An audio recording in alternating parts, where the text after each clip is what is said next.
আসসালামু আলাইকুম রহমতুল্লাহি ওয়া বারাকাতুহু। তোমরা সবাই কেমন আছো?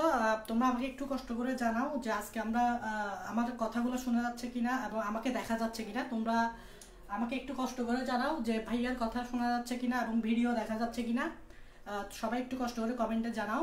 আজকে আমরা কোষ ও এর গঠন এই চ্যাপ্টারের লেকচার 2 নিয়ে হাজির হয়েছি। তোমরা জানো আমি লেকচার 1 পড়েছিলাম এবং ওখানে আমরা জীববিজ্ঞানের ইতিহাস এবং জীববিজ্ঞানের আসছে কিভাবে এবং কোষ কিভাবে আসছে এগুলো ইতিহাস মজার মজার ইতিহাস সম্বন্ধে জানছিলাম এবং কোষের সাইজ নিয়ে কিছু আলোচনা করছিলাম। ঠিক তেমনি মানবদেহের সবচেয়ে বড় কোষ নিয়ে একটু এখানে তুলে ধরছি, তোমরা এটা একটু তুলো। আর মানবদেহের সবচেয়ে ক্ষুদ্রতম এটাও বলছি, এগুলো একটু তুলে ফেলো। আচ্ছা, এগুলো ইম্পর্টেন্ট এমসিকিউর জন্য। এখন তোমরা আমাকে বলো আমার কথা শোনা যাচ্ছে কিনা, আমাকে দেখা যাচ্ছে কিনা। এবং তোমরা সবাই লাইভটা শেয়ার করতে থাকো, তোমাদের প্রোফাইলে শেয়ার করো, বিভিন্ন মেসেঞ্জার গ্রুপে, তোমাদের যে শিক্ষা গ্রুপ আছে বিভিন্ন মেসেঞ্জার গ্রুপে তোমরা একটু লাইভটা শেয়ার করে ফেলো। হ্যাঁ, এবং গত ক্লাসটা তোমরা বুঝছিলা কিনা, তো তোমরা গত ক্লাসটা বুঝলে আমি আজকের ক্লাসটা শুরু করে দিতে পারি। ঠিক আছে, তোমরা লাইভটা একটু শেয়ার করো এবং ফ্রেন্ডদেরকে আমাদের মেসেঞ্জার গ্রুপগুলোতে শেয়ার করো, তোমাদের ফ্রেন্ডদেরকে কমেন্টে মেনশন করো। সবাই ফ্রেন্ডদেরকে একটু, আমরা 2 মিনিট ধরে ফ্রেন্ডদেরকে মেনশন করি, শেয়ার দিতে থাকি। আমরা সবাই 2 মিনিট ধরে সবাইকে মেনশন করতে থাকি, ফ্রেন্ডদেরকে মেনশন করতে থাকি। ঠিক আছে, এবং লাইভটা শেয়ার করতে থাকি বিভিন্ন মেসেঞ্জার গ্রুপে, তোমরা এটা শেয়ার করো। হ্যাঁ, তোমরা সবকে কে কোন গ্রুপ এটা আমাদেরকে জানাতে পারো, কে কোন ব্যাচ আমাদের সাথে যুক্ত হয়েছো, কে কোন ব্যাচ, এইচএসসি কততম ব্যাচ, কোন কলেজ, এগুলো আমাদেরকে কমেন্টে জানাতে পারো। আচ্ছা, সবাই ফ্রেন্ডদেরকে মেনশন দিতে থাকো কমেন্টে এবং লাইভটা শেয়ার করতে থাকো। হ্যাঁ, আমরা 1 মিনিটের মধ্যে ক্লাস শুরু করতেছি। এই 1 মিনিটের মধ্যে তোমরা ফ্রেন্ডদেরকে মেনশন দিতে থাকো আর লাইভটা শেয়ার করতে থাকো, ফ্রেন্ডদেরকে মেনশন দিতে থাকো আর লাইভটা শেয়ার করতে থাকো।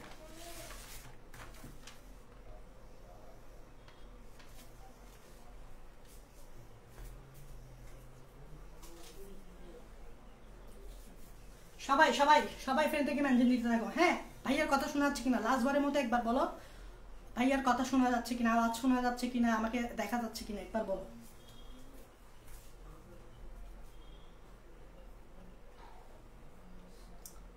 বিভিন্ন গ্রুপে শেয়ার করো, মেসেঞ্জার গ্রুপগুলোতে শেয়ার করো, আমাদের যে গ্রুপগুলো আছে ওগুলোতে শেয়ার করো, ফ্রেন্ডদেরকে কমেন্ট বক্সে মেনশন করো। ভাইয়ার কথা শোনা যাচ্ছে কিনা একটু একটু বলো তো কমেন্টে।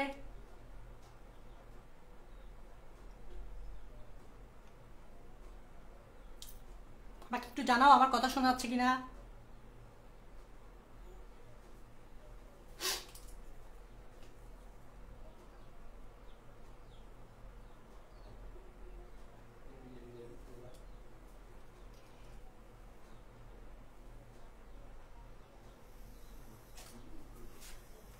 আমার কথা শোনা যাচ্ছে কিনা আমাকে একটু কমেন্টে জানাও। ওকে, দেখো আমি শুরু করে দিই। আই হোপ আমার কথা শোনা যাচ্ছে, আই হোপ আমার কথা একটু কম শোনা যাচ্ছে। তোমরা হেডফোন ইউজ করতে পারো বিকজ আমার মাইক্রোফোনটা কাজ করছে না। সো দেখো এখানে দুইটা জিনিস, এটা খুবই ইম্পর্টেন্ট। যদি বলে তোমাকে মানবদেহের সবচেয়ে বড় কোষকে, অবশ্যই তোমাকে দাগাইতে হবে ডিম্বাণু। যদি অপশনে ডিম্বাণু থাকে অবশ্যই ডিম্বাণু দাগাইতে হবে।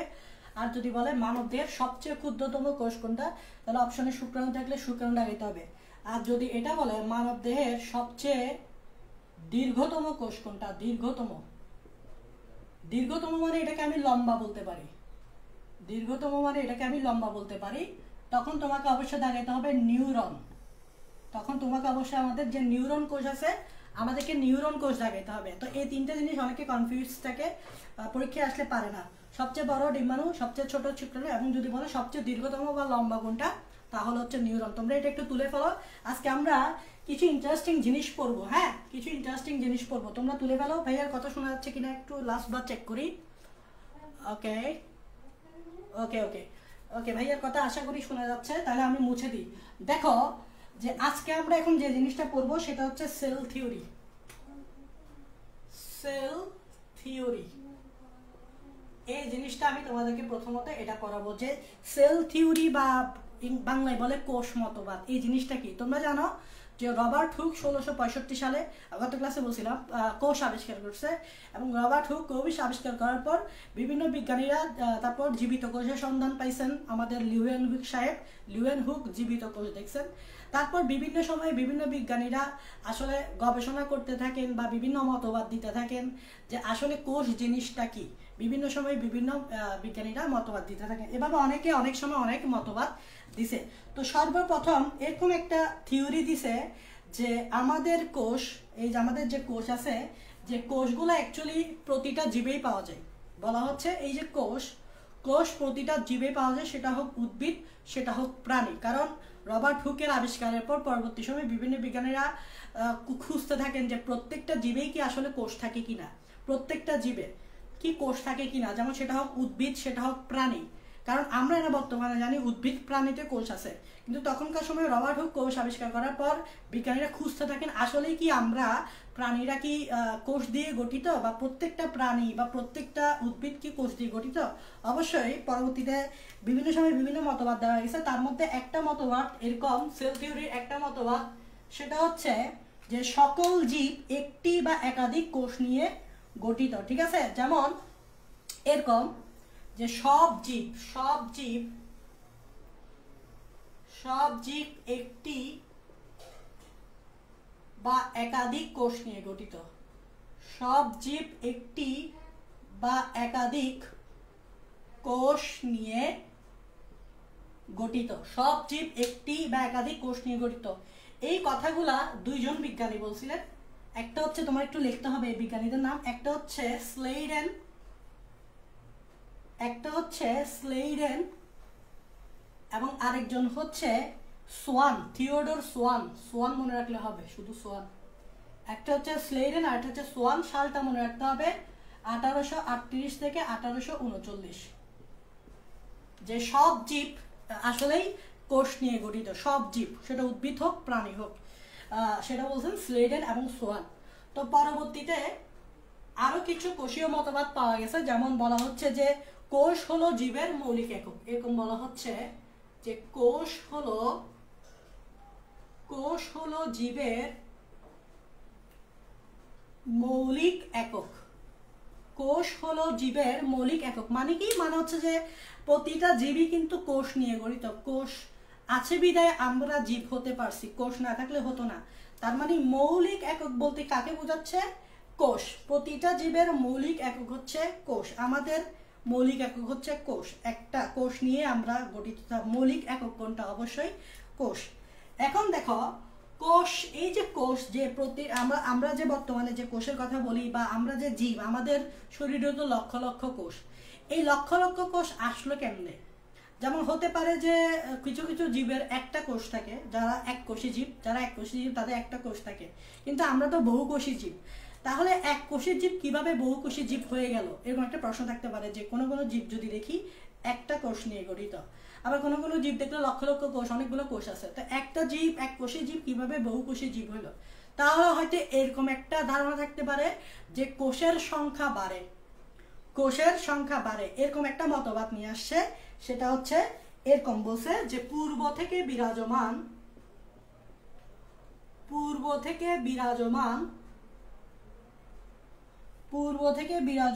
কোষ থেকেই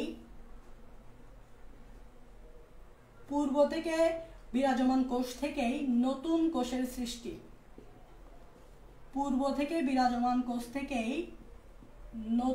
কোষের সৃষ্টি। এটা দ্বারা অ্যাকচুয়ালি কোষ বিভাজনকে ইঙ্গিত করা হচ্ছে।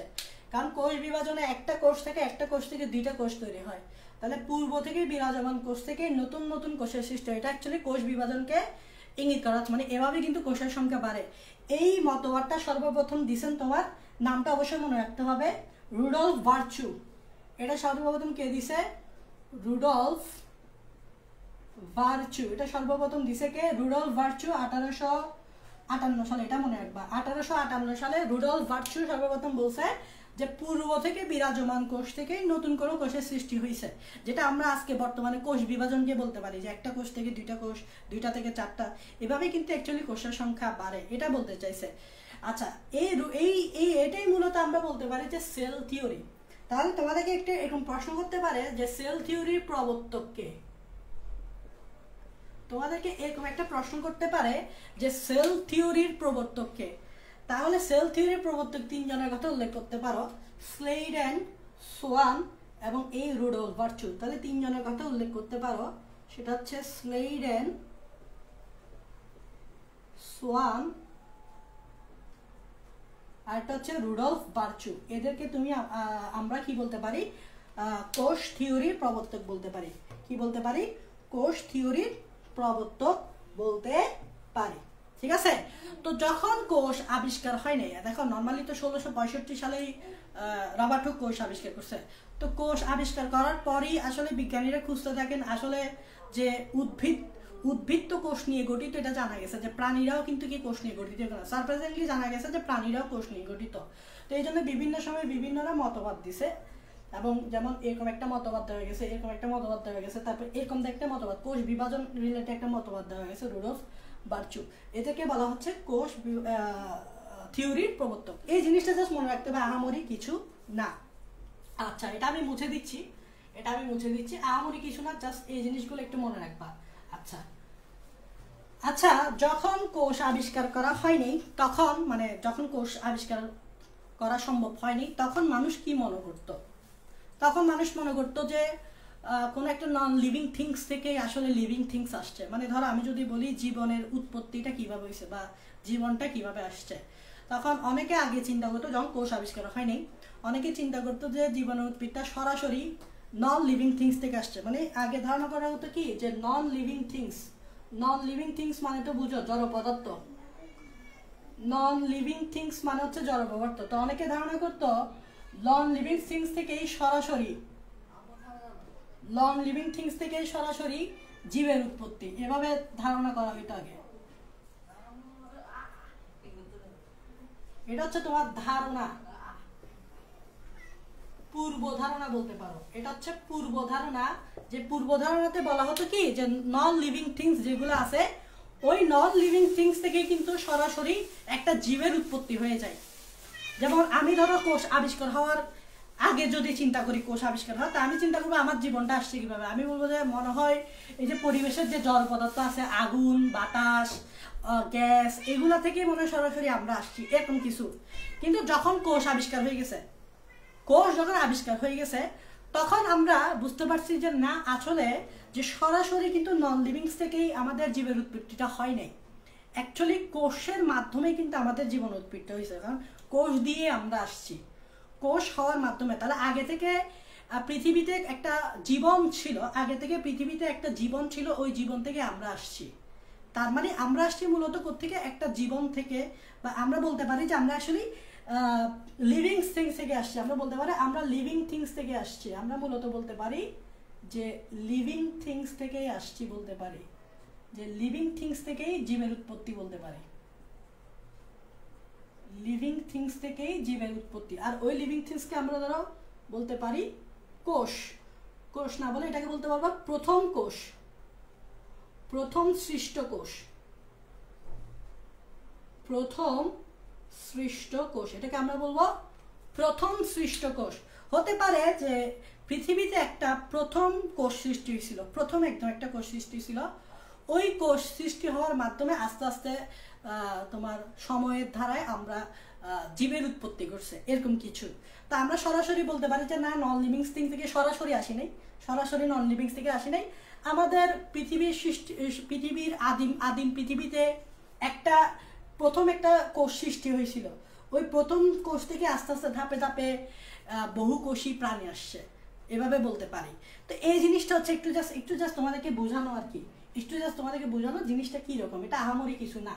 এখন যদি আমি তোমাদেরকে জীবনের উৎপত্তি বা প্রথম কোষ কিভাবে সৃষ্টি হয়েছে এটা নিয়ে একটু ব্যাখ্যা করতে চাই, যে এখানে হেডলাইন দিতে পারো, তোমরা এভাবে হেডলাইন দিবা যে জীবনের উৎপত্তি বা প্রথম কোষের সৃষ্টি, এরকম বলতে পারো, বা প্রথম কোষের সৃষ্টি। এটা নিয়ে আমরা একটু আলোচনা করব, জীবনের উৎপত্তি বা প্রথম কোষের সৃষ্টি, এটা নিয়ে আলোচনা করব। তো জীবনের উৎপত্তি কিরকম হয়েছে বা প্রথম কোষ, আমরা তো আইডিয়া করে নিতেই পারি নিশ্চয় পৃথিবীতে একটা প্রথম কোষ সৃষ্টি ছিল, কারণ প্রথম কোষ সৃষ্টি না হলে তো আস্তে আস্তে কোষের সংখ্যা বাড়বে না, কোষের সংখ্যা না বাড়লে তো আমরা আসবো না। তা একটা কোষ সৃষ্টি ছিল, প্রথম একটা কোষ সৃষ্টি ছিল। তো বিভিন্ন সময় বিভিন্ন বিজ্ঞানীরা গবেষণা করতে থাকলো, যে মতবাদ দিতে থাকলো যে প্রথম কোষ কিভাবে সৃষ্টি হয়েছে বা কিভাবে এই জীবনের উৎপত্তিটা ঘটছে। তো এরকম বিভিন্ন মতবাদ বিজ্ঞানীরা দিতে থাকলেন। তো অনেক মতবাদ, আসলে বেশিরভাগ মতবাদ খারিজ হয়ে গেছিল, রিজেক্ট হয়ে গেছিল। তো একটা মতবাদ আছে যেটা একটু সর্বজনীন গৃহীত ছিল, সেই মতবাদটাকে আমি বলবো।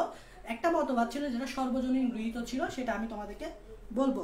তবে এই মতবাদটা আমি যদি এখানে লিখি, এটাকে আমরা বলতে পারি, এটা লিখো, এই মতবাদটা হচ্ছে অপারিন এন্ড হ্যালডেনের জৈব রাসায়নিক মতবাদ। অপারিন এন্ড হ্যালডেনের জৈব রাসায়নিক মতবাদ, এই মতবাদটাই সর্বপ্রথম গৃহীত হয়েছে। এটা লিখতে পারো 1920 সাল।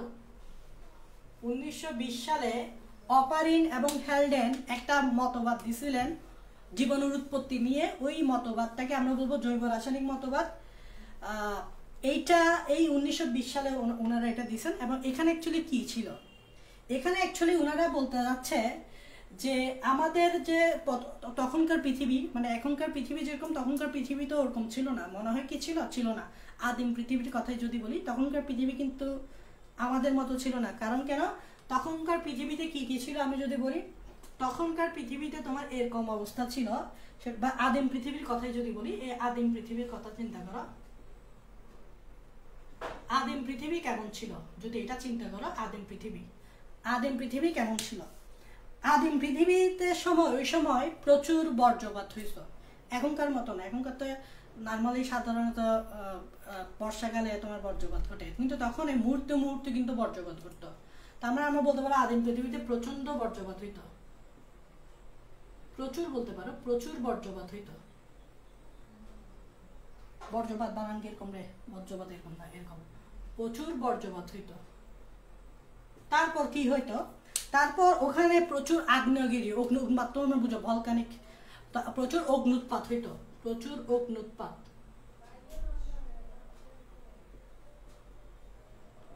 তারপর তখনকার যে সমুদ্র ছিল, সমুদ্রগুলো ছিল অনেক গরম, হট সমুদ্র বলতে পারো, হট সি।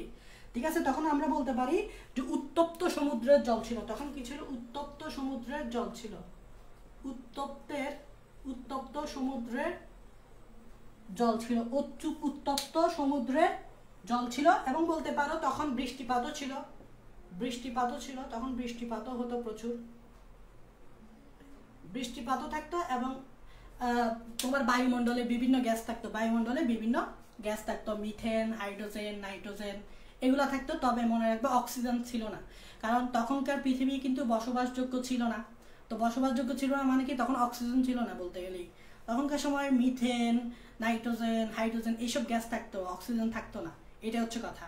তো অপারিন এবং হ্যালডেন পৃথিবীর এরকম একটা সিচুয়েশন তারা চিন্তা করলো যে আদিম পৃথিবীতে এরকম সিচুয়েশন ছিল। এরকম সিচুয়েশনের আলোকে তারা একটা মতবাদ দিছিল। মতবাদটা লিখতে পারো, মতবাদটা হচ্ছে এরকম, তোমাদের বইয়ে আছে। সেটা হচ্ছে তখন বায়ুমণ্ডলে ছিল methane gas, nitrogen gas, hydrogen gas এবং প্রচুর পরিমাণে জলীয় বাষ্প। প্রচুর পরিমাণে কি ছিল, জলীয় বাষ্প। জলীয় বাষ্প মানে পানি, যেটা জলীয় বাষ্প আকারে ছিল, পানিটা জলীয় বাষ্প আকারে ছিল। এবং মনে রাখবা নো অক্সিজেন অর বলতে পারো লিটল অক্সিজেন, এরকম বলতে পারো, অর বলতে পারো লিটল অক্সিজেন। দ্যাট মিনস তখনকার পরিবেশ সে কোনো অক্সিজেন ছিল না বলতে গেলে, বা কমই ছিল বলতে পারো, বা ছিল নাই বলতে পারো, একদম অক্সিজেন ছিল না, বিকজ তখন পৃথিবী বসবাসের উপযোগী ছিল না। এবং এই পরিবেশে এই যে গ্যাসগুলা ছিল, এই গ্যাসগুলা বিক্রিয়া করত, পরস্পরের সাথে বিক্রিয়া করত। কেন বিক্রিয়া করত, কারণ আদিম পৃথিবীতে ছিল প্রচুর বজ্রপাত। এই বজ্রপাত হওয়ার কারণে পৃথিবীর তাপমাত্রা তখন ছিল অলমোস্ট 5000 থেকে 6000 ডিগ্রি সেলসিয়াস। মানে বুঝতে পারতেছো কত, 5000 থেকে 6000 ডিগ্রি সেলসিয়াস। এছাড়া অগ্নুৎপাতও হইতো, তাহলে তাপমাত্রা আরো বেশি। আর সমুদ্রের জল ছিল উত্তপ্ত সমুদ্রের জল থাকার কারণে জলীয় বাষ্প থাকতো, প্রচুর জলীয় বাষ্প থাকতো। H2O কি, জলীয় বাষ্প, প্রচুর জলীয় বাষ্প থাকতো। এবং এই জলীয় বাষ্পগুলা এগুলোর সাথে বিক্রিয়া করতো। এই দেখো জলীয় বাষ্প, দেখছো জলীয় বাষ্প কেন থাকতো, কারণ উত্তপ্ত সমুদ্রের জল ছিল। তোমরা জানো আমরা যখন পানি বয়েল করি তখন কিন্তু জলীয় বাষ্প ভর্তি উঠে যায় না। তো উত্তপ্ত সমুদ্রের জল থাকাতে জলীয় বাষ্প তৈরি হতো। আর জলীয় বাষ্পগুলো আকাশে উঠে বায়ুমণ্ডলে উঠে, বা বায়ুমণ্ডল তো ছিল না তখন, এই উপরের দিকে উঠে এই গ্যাসের সাথে বিক্রিয়া করতো। কেন বিক্রিয়া করতে পারতো? বিকজ এখানে প্রচুর বজ্রপাতে অনেক টেম্পারেচার তৈরি হইতো, অনেক হাই টেম্পারেচার তৈরি হইতো, যার কারণে এরা বিক্রিয়া করতে বলতেছে। এবং বিক্রিয়া করে, হ্যাঁ, এরা বিক্রিয়া করে কি তৈরি করতো? একটা প্রোডাক্ট তৈরি করতো, একটা প্রোডাক্ট তৈরি করতো। প্রোডাক্টটার নাম হচ্ছে, অনেকগুলো প্রোডাক্টটা না, প্রোডাক্টটা হচ্ছে জৈব অণু। কি সৃষ্টি করতো? জৈব অণু। কি সৃষ্টি করতো? জৈব অণু সৃষ্টি করতো। জৈব অণু মানে বুঝো, এই যে আমরা আজকে যে জৈব যৌগ পড়ি, জৈব যৌগ বলতে আমরা কি বুঝি? যেমন আমরা বুঝি অ্যামাইনো অ্যাসিড, জৈব যৌগ, অ্যামাইনো অ্যাসিড বুঝি, ফ্যাটি অ্যাসিড বুঝি, ফ্যাটি অ্যাসিড বুঝি, গ্লিসারল বুঝি, এগুলো তো জৈব যৌগ। তোমরা তো সবাই জৈব যৌগ পড়ছো। আচ্ছা, তারপর নিউক্লিওটাইড, জৈব যৌগ, নিউক্লিওটাইড বুঝি। এই সকল যে জৈব যৌগ, এই জৈব যৌগগুলো সৃষ্টি হইতো। তার মানে অপারিন এবং হ্যালডেন তার জৈব রাসায়নিক মতবাদে বলতেছে যে আদিম পৃথিবী ছিল এরকম, এরকম একটা আদিম পৃথিবী ছিল। এরকম পরিবেশ থাকার কারণে নর্মালি এই যে গ্যাসগুলা ছিল, এই গ্যাসগুলা জলীয় বাষ্পর সাথে, জলীয় বাষ্প কেন? কারণ উত্তপ্ত সমুদ্রের জল ছিল, উত্তপ্ত সমুদ্রের জল থেকে আমরা পাবো জলীয় বাষ্প, যেমন আমরা পানি বয়েল করি। তো এই জলীয় বাষ্প এগুলোর সাথে বিক্রিয়া করতে, এখন কথা হচ্ছে ভাইয়া বিক্রিয়া করতে কিন্তু এত শক্তি পাইতো কোথায়? এই যে প্রচুর বজ্রপাত হইতো তখন, 5000 থেকে 6000 ডিগ্রি সেলসিয়াস তৈরি হয়ে যেত তখন, এমনিতেই অগ্নুৎপাত হইতো, অনেক বেশি শক্তি থাকতো। ওই শক্তিগুলা কাজে লাগে, তারা বিক্রিয়া করতো। অক্সিজেন ছিল না তখন, কোনো অক্সিজেন ছিল না, মানে তখন কোনো জারণধর্মী পরিবেশ ছিল না, তখন ছিল বিজারণধর্মী পরিবেশ, তখন ছিল বিজারণধর্মী পরিবেশ। এখন তোমরা জিজ্ঞেস করতে পারো ভাইয়া এই জিনিসটা মানে কি? এই জিনিসটা মানে হচ্ছে যে তোমার অক্সিজেন থাকা মানে জারণ, তোমরা কেমিস্ট্রিতে পড়ছো, অক্সিজেন থাকা মানে জারণ, অক্সিজেন না থাকা মানে বিজারণ। তাহলে পৃথিবী, আদিম পৃথিবী ছিল বিজারণধর্মী, বর্তমান পৃথিবী কিন্তু জারণধর্মী। আদিম পৃথিবী ছিল বিজারণধর্মী because there are no oxygen or little oxygen বলতে পারো। তার মানে এই যে জৈব অণু সৃষ্টি হয়েছে, এবং তারা ধারণা করতেছে এই জৈব অণু থেকে এককালে প্রথম কোষ সৃষ্টি হয়েছে। তারা ধারণা করতেছে এই যে জৈব অণুটা, এই যে জৈব অণু সৃষ্টি হয়েছে, বর্তমানে আমরা জানি আমাদের জীবদেহ বলতে এগুলো পাওয়া যায়, অ্যামাইনো অ্যাসিড থাকে, ফ্যাটি অ্যাসিড, গ্লিসারল, এগুলো থাকে আমাদের শরীরে, নিউক্লিওটাইড থাকে, প্রতিটা জীবদেহে থাকে। তাহলে এইগুলা সৃষ্টি হয়েছিল এই কন্ডিশনের কারণে, এবং পরবর্তীতে এখান থেকেই তোমার প্রথম কোষ সৃষ্টি হয়েছে, এখান থেকে প্রথম কোষ সৃষ্টি হয়েছে। কিভাবে সৃষ্টি হয়েছে সেটা আমি বলবো, শুধুমাত্র এই মতবাদটাই সর্বজনীন গৃহীত হয়েছিল। তার মানে এখানে একটা আমি প্রশ্ন করতে পারি, এটা হচ্ছে সর্বজনীন গৃহীত। আমি একটু এলোমেলো করে লিখতেছি, তোমরা সাজায় লিখবা। এটা ছিল সর্বজনীন গৃহীত। আমি প্রশ্ন করতে পারি কেন এই মতবাদটাই, কেন? অনেকেই মতবাদ দিছে, শুধু এটা না। দেখো আমি কিন্তু তোমাদের মেইন বইয়ে ঢুকবো, মেইন বইয়ে আছি আমি, মানে তোমাদের এখনো কোর্স নিয়ে অনেক কিছু বলার আছে। আমি এইসব টপিক তুমি বইয়ে পাবা, বাট তুমি ফিল করে পড়তে পারবা না, এটাই হচ্ছে সমস্যা। এখন আমার কোনো তাড়াহুড়া নেই, বা আমি আশা করি তোমাদের কোনো তাড়াহুড়া নেই। তো তোমরা আগে জিনিসগুলো একটু বুঝো। এখানে কিন্তু একটা এক্সপেরিমেন্ট আছে, এক্সপেরিমেন্টটাও আমি এখন পড়াবো, ঠিক আছে? তোমরা একটু তাড়াহুড়া থাকবে না, কারণ তাড়াহুড়া করলে ভালো কিছু শেখা যায় না, বা লজিক থাকে না, বা বই শুধু রিডিং পড়েই যাবা, বায়োলজি শুধু রিডিং পড়েই যাবা, মজা লাগবে না পড়তে। সো বুঝে বুঝে পড়তে হবে, ঠিক আছে? আমাদের তো তাড়াহুড়া নেই, ঠিক আছে? আমি মাত্র চ্যাপ্টারটা শুরু করছি। এই চ্যাপ্টারটা শুরু হয়েছে বায়োলজি নিয়ে, কারণ বায়োলজি মানে জীবন, জীবন কীভাবে আসছে সেটা না জানলে তো হবে না। আমি তো সরাসরি তোমাকে কোষ নিয়ে, কোষের প্রকারভেদ, একটা উদ্ভিদ কোষ, একটা প্রাণী কোষ, এভাবে পড়ায় চলে যেতে পারছি, সমস্যা নেই। প্রথম কয়েকটা ক্লাস আমি এরকম দিই, তারপর আস্তে আস্তে আমরা পড়ায় ঢুকবো, আমার কোনো সমস্যা নেই, আশা করি তোমাদের কোনো সমস্যা নেই। এখন এটা সর্বজনীন গৃহীত, অনেক মতবাদ ছিল। এটা একটাই কারণ এই জিনিসটা 2 জন বিজ্ঞানী প্রমাণ করছে ল্যাবরেটরিতে। 2 জন বিজ্ঞানী তাদের এই মতবাদটা পরীক্ষাগারে প্রুফ করছে। এই জিনিসটা, এই যে তারা যে এই জিনিসটা বলছে, এই জিনিসটা বিভিন্ন সময় বিভিন্ন বিজ্ঞানীরা চেষ্টা করছে বিভিন্ন পরীক্ষার মাধ্যমে প্রুফ করতে, এবং ফাইনালি 2 জন সায়েন্টিস্ট, একজন হচ্ছে মিলার, একজন হচ্ছে মিলনার না মিলার যেটাই বলে, একজন হচ্ছে মিলনার, একজন হচ্ছে উরে। মিলার আর উরে, মিলারই হবে, বা মিলনার যেটাই বলে, মিলনার বা উরে, 2 জন বিজ্ঞানী এই জিনিসটা প্রুফ করছে, বিদায় এটা সর্বজনীন গৃহীত। চলো আমরা এখন দেখব যে মিলার এবং উরে এই জিনিসটা কিভাবে প্রুফ করছে। দেখি দেখি মনে রাখবা আদিম পৃথিবী কিরকম ছিল, এই অপশনগুলো মনে রাখবা। আদিম পৃথিবী কিরকম ছিল এই জিনিস, এই 4টা জিনিস মনে রাখবা। প্রচুর বজ্রপাত, অগ্নুৎপাত, উত্তপ্ত সমুদ্র জল যার কারণে প্রচুর পরিমাণে জলীয় বাষ্প পাইতাম, এবং জলীয় বাষ্প এগুলোর সাথে বিক্রিয়া করে জৈব অণু সৃষ্টি করত, এবং জৈব অণুগুলো বৃষ্টিপাত আকারে আবার পরিবেশে পড়তো। তাহলে এখানে এই অপশনগুলো আমি শুধু শুধু লিখে দিই বোঝার জন্য বলছি, ঠিক আছে। প্রচুর বজ্রপাতের মাধ্যমে যে শক্তি পাইতো ওই শক্তিগুলোকে কাজে লাগে এরা বিক্রিয়া করত, বিক্রিয়া করে জৈব অণু সৃষ্টি করত, এবং এগুলা বৃষ্টি আকারে বৃষ্টিপাত আকারে আবার সমুদ্রের জলে পড়তো। তার মানে সমুদ্রের জলে প্রথম জৈব অণু সৃষ্টি হয়েছে। আচ্ছা যাচ্ছি, তাহলে বুঝবা, মিলনারে যাচ্ছি। তাহলে আমরা এই অপারিন এবং হ্যালডেনটা কেন সর্বজনীন গৃহীত সেটার আনসার দিচ্ছি। সেটা এই জন্য কারণ দুইজন বিজ্ঞানী এটা প্রুফ করছে, একটা হচ্ছে মিলার আর একজন হচ্ছে উরে। কত সালে? 1953 সালে। 1953 সালে মিলার এবং উরে এই জিনিসটা প্রুফ করছে। চলো আমরা একটু দেখি ওনারা যে পরীক্ষাটা করছে সেটার জন্য আমি এভাবে একটা জিনিস দেখাচ্ছি, পরীক্ষার সেট আপটা দেখাচ্ছি।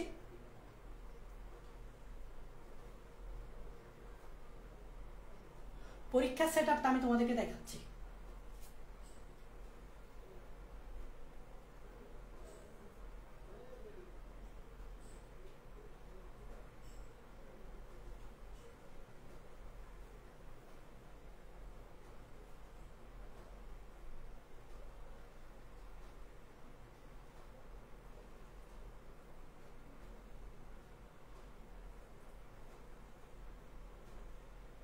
তাদের পরীক্ষার সেট আপটা আমি তোমাদেরকে একটু দেখাচ্ছি, একটু একটু একটু মনোযোগ দাও।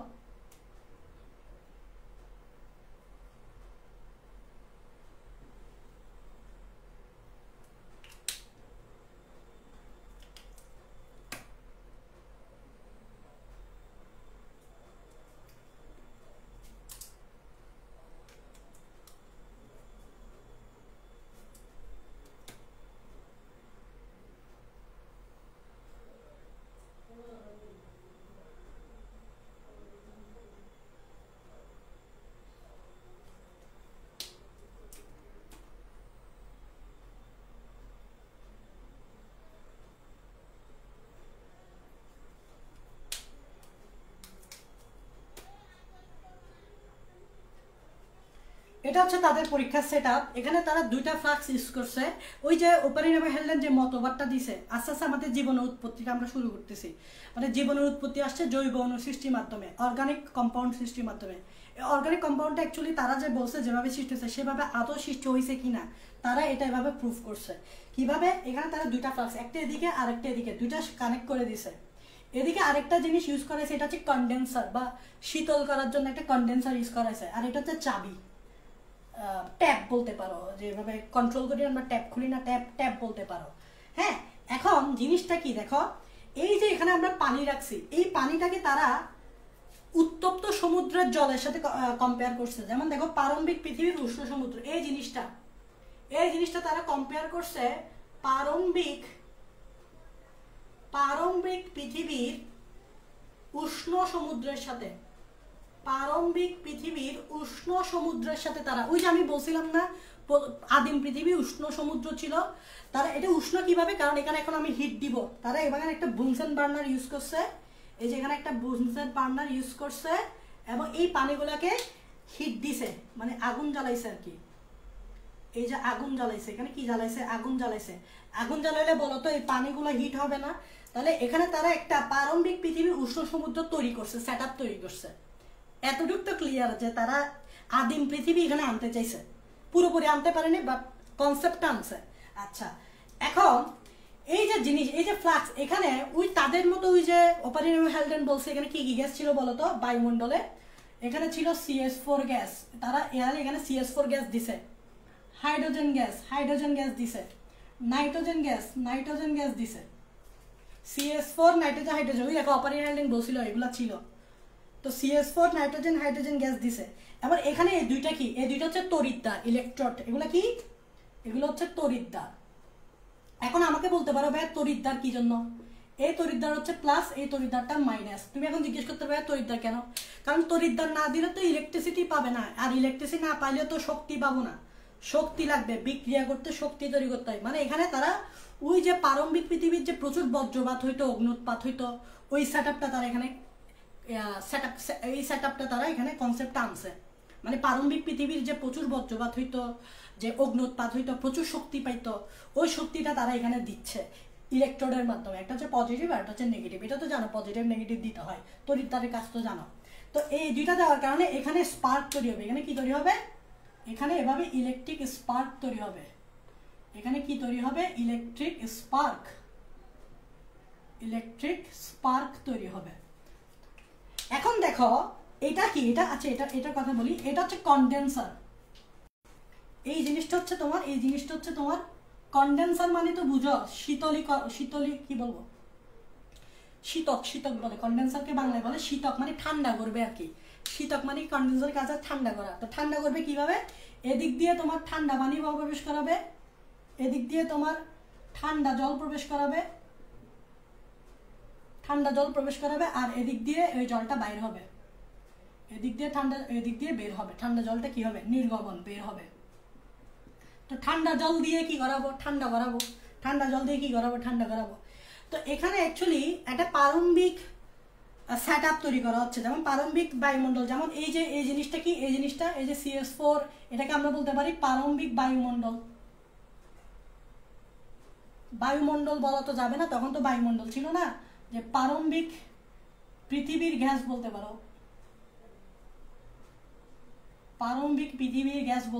প্রারম্ভিক মানে কি? আদিম পৃথিবী। প্রারম্ভিক মানে কি রে? আদিম পৃথিবী। ঠিক আছে, ওই যে জিনিসগুলো আসছে সেগুলোর কথা বলছি। পুরো আদিম পৃথিবী একটা সেট আপ তারা করছে। এখন আমাকে বলো, এখানে যখন হিট দিবে এই যে জলগুলো উত্তপ্ত হবে, সমুদ্র পৃষ্ঠ জলগুলো উত্তপ্ত হবে। এখন উত্তপ্ত হলে তোমরা জানো জলীয় বাষ্প উপরের দিকে উঠা শুরু করবে। তীর চিহ্ন দেখাচ্ছি, এই দেখো জলীয় বাষ্প উপরের দিকে উঠা শুরু করবে। এই দেখো এদিক দিয়ে জলীয় বাষ্প উপরের দিকে উঠা শুরু করবে। তাহলে এখানে আমরা কি পাবো? জলীয় বাষ্প।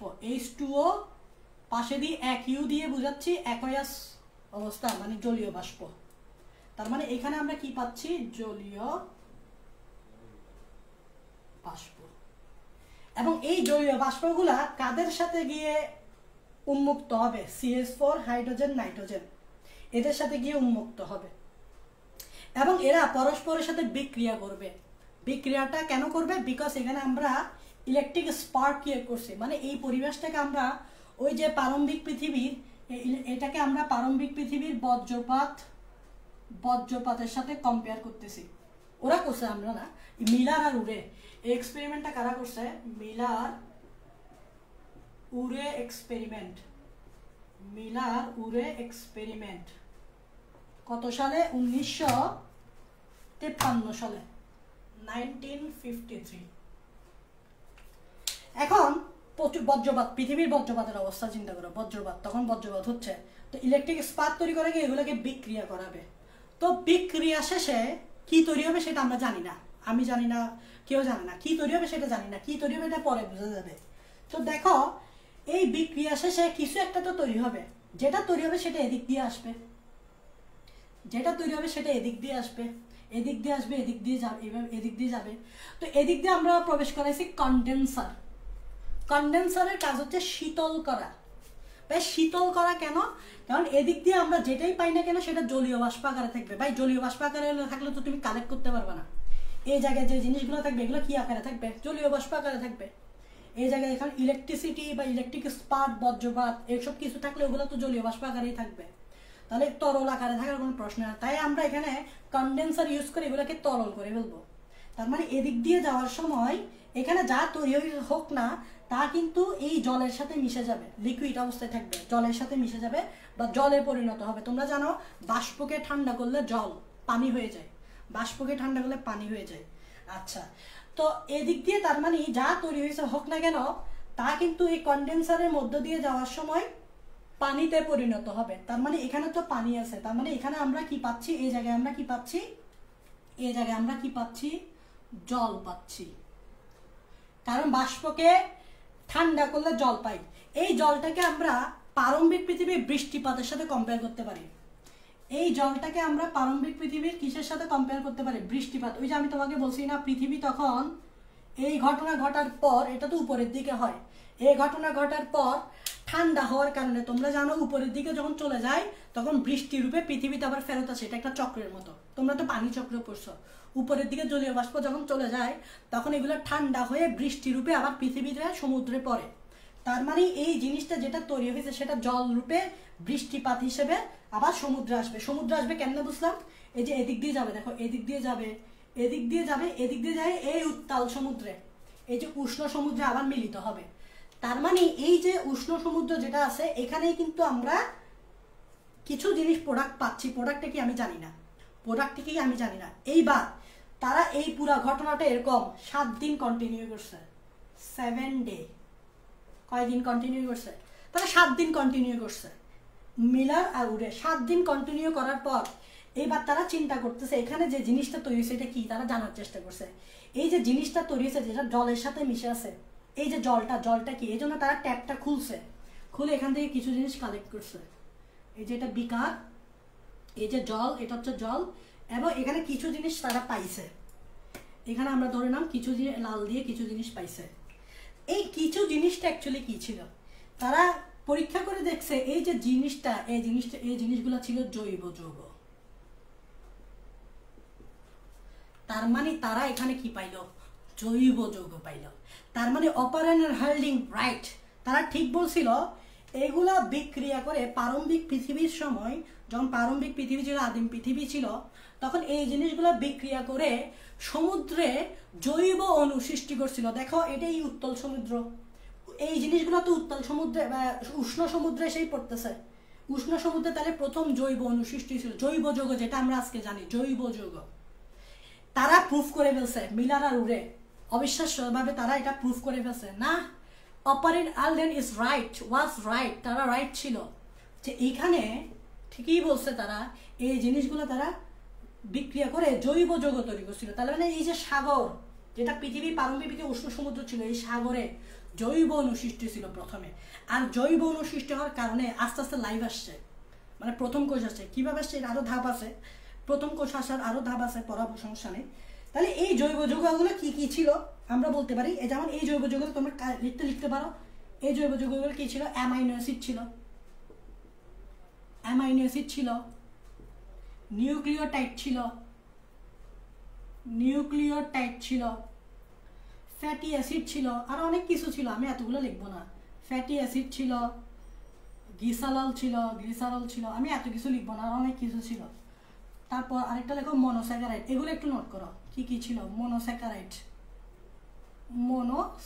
ছিল। তাহলে জৈব যৌগগুলো কি ছিল? এখানে যা তৈরি হয়েছে, অ্যামাইনো অ্যাসিড ছিল, নিউক্লিওটাইড ছিল, নিউক্লিওটাইডটা ছিল, নিউক্লিক অ্যাসিডের মনোমার, ফ্যাটি অ্যাসিডটা ছিল, গ্লিসারল ছিল, মনোস্যাকারাইডও ছিল। এই জিনিসগুলাই তো আমরা তৈরি। তাহলে অপারিন এবং হ্যালডেন ঠিক বলছে কিনা, অ্যাপারিন এবং হ্যালডেন ঠিক বলছে কিনা যে আসলে আদিম পৃথিবী যেটা ছিল ওই আদিম পৃথিবীটাকেই তারা সেট আপ করছে। এখানে পুরোপুরি মিলে নাই, বাট কনসেপ্টটা তো ঠিক আছে। দেখা আদিম পৃথিবী উষ্ণ সমুদ্র ছিল, তারপর প্রচুর বজ্রপাত হইতো, তারপর বৃষ্টিপাত রূপে যেখানে যে বিক্রিয়াগুলো হইতো বৃষ্টিপাত রূপে সেটা আবার পৃথিবীর সমুদ্রে এসে পড়তো, আর সমুদ্রে আসার সময় এগুলো অ্যাকচুয়ালি জৈব যৌগ মিশ্রিত জল থাকতো। এগুলো অ্যাকচুয়ালি কি ছিল? জৈব যৌগ মিশ্রিত জল ছিল।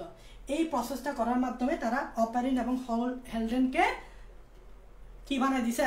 হিরো বানাই দিছে। মানে অপারিন এবং হ্যালডেনকে তারা সর্বজনীন গৃহীত একটা মতবাদ, অপারিন এবং হ্যালডেনের মতবাদকে সর্বজনীন গৃহীত করে দিছে। এটা তারা কয়দিন করছে? 7 দিন করছে। তার মানে আমাদের লাইফ যদি জিজ্ঞেস করি কিভাবে আসছে, অ্যাকচুয়ালি আমাদের লাইফ প্রথমে আসছে এই জৈব যৌগ সৃষ্টির মাধ্যমে। সেটা হচ্ছে নন লিভিং থিংস থেকে। নন লিভিং থিংস থেকেই মূলত, এগুলো জৈব যৌগ না কিন্তু, এগুলো হচ্ছে ইনঅর্গানিক, অজৈব যৌগ। এগুলো থেকেই কিন্তু প্রথমে জৈব যৌগ আসছে। আর জৈব বলতে বুঝি জীবেই থাকে, এই জৈব যৌগগুলো জীবে থাকে। তো এই জৈব যৌগ আসছিল, তারপর জৈব যৌগ থেকে আস্তে আস্তে কি আসছে? লাইফ আসছে। কিভাবে আসছে আমরা দেখবো। তো তোমরা আমাকে এতটুকু বলো বুঝছো কিনা, যে এতটুকু বুঝতে পারছো কিনা যে এই জিনিসটা কি ছিল। এবং মনে রাখবা এই যে জৈব যৌগ মিশ্রিত জল ছিল এটাকে তারা একটা নাম দিয়েছিল হট ডাইলিউট স্যুপ। এটাকে তারা একটা নাম দিয়েছিল হট ডাইলিউট স্যুপ নামে। মানে এই যে উত্তাল পৃথিবীর যে উষ্ণ সমুদ্র ছিল, গরম উষ্ণ ছিল, গরম বিদায় হট ডাইলিউট স্যুপ, মানে জৈব যৌগগুলো যেহেতু পানিতে মিশে আছে তাই একটা অনেকটা স্যুপের মতো।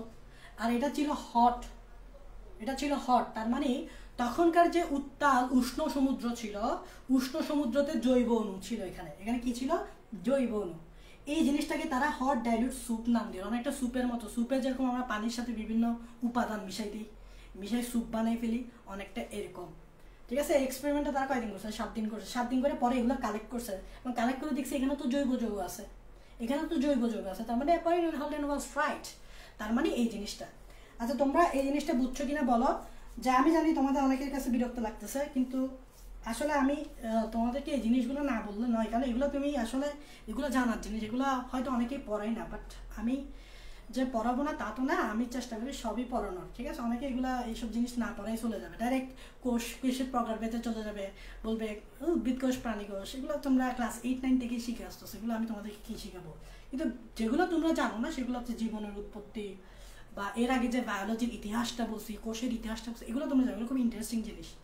তো জৈব অণু সৃষ্টি হচ্ছে। এখন একটা পার্থক্য থাকতে, একটা প্রশ্ন তোমাদের মনে আসতেছে কিনা দেখো। এটাকে আমরা উত্তল উষ্ণ সমুদ্র বলতেছি, এবং এই উষ্ণ সমুদ্রতে কি আছে? এখন জৈব অণুগুলো পড়ে আছে। এখন তোমাদের একটা মনে প্রশ্ন থাকতে পারে, এগুলো তো বছরের পর বছর পড়ে থাকবে এভাবে উত্তাল উষ্ণ সমুদ্রে, তাহলে এগুলা কি নষ্ট হয়ে যাবে না? বা এগুলা কি তারা বিক্রিয়া করে ফেলবে না? বিক্রিয়া করে নষ্ট হয়ে যাবে না? কারণ আমরা জানি পৃথিবীতে বর্তমানে জৈব যৌগের সংখ্যা অনেক বেশি। জৈব যৌগগুলো এতটাই সক্রিয় যে তারা আসলে ইনঅ্যাক্টিভ অবস্থায় থাকে না, তারা সবসময় অ্যাক্টিভ থাকে, অ্যাক্টিভ থেকে প্রচুর বিক্রিয়া করে। তাহলে এই উত্তাল সমুদ্রে যে বছরের বছর পর এই সকল জৈব যৌগ পড়ে আছে, তাহলে এগুলো নষ্ট হয়ে যাচ্ছে না? মানে এগুলো বিক্রিয়া করে ফেলতেছে না, বিক্রিয়া করে নষ্ট হয়ে যাচ্ছে না? বা এগুলো ইনটেক্ট আছে কিনা, আদৌ কি এগুলি ইনটেক্ট থাকবে? ইনটেক্ট মানে বুঝো অরক্ষিত অবস্থায় থাকবে কিনা। কারণ অরক্ষিত অবস্থায় থাকতে হবে, কারণ এখান থেকে আস্তে আস্তে লাইফ আসবে। এটা যদি নষ্ট হয়ে যায় তাহলে তো শেষ। তো এটা অরক্ষিত অবস্থায় আছে কিভাবে, কেন আছে, সেটা একটা প্রশ্ন। সেটার আনসার হচ্ছে তখনকার পরিবেশে অক্সিজেন ছিল না। সেটার আনসার হচ্ছে তখনকার পরিবেশে কি ছিল না? অক্সিজেন ছিল। তোমরা জানো আদিম পৃথিবীতে অক্সিজেন ছিল না, থাকলে তো লাইফই শুরু হয়ে যেত তখন। এখন অক্সিজেন না থাকার একটা ক্রেডিট কি, বা অক্সিজেন না থাকার সুবিধা কি? সেটা হচ্ছে তোমরা জানো অক্সিজেন হচ্ছে বিভিন্ন জৈব যৌগের সাথে বিক্রিয়া করে জৈব যৌগকে কি করে ফেলে, মানে চেঞ্জ করে ফেলে, পরিবর্তন করে ফেলে, নতুন একটা প্রোডাক্ট তৈরি করে ফেলে। তোমরা জানো অক্সিজেন হচ্ছে জারণধর্মী, অক্সিজেন হচ্ছে খুব অ্যাক্টিভ একটা মৌল। এটা যে কারোর সাথে বিক্রিয়া করে ওই রিয়েক্টেন্টটাকে দ্রুত চেঞ্জ করে ফেলবে বা পরিবর্তন করে নতুন একটা প্রোডাক্ট তৈরি করবে।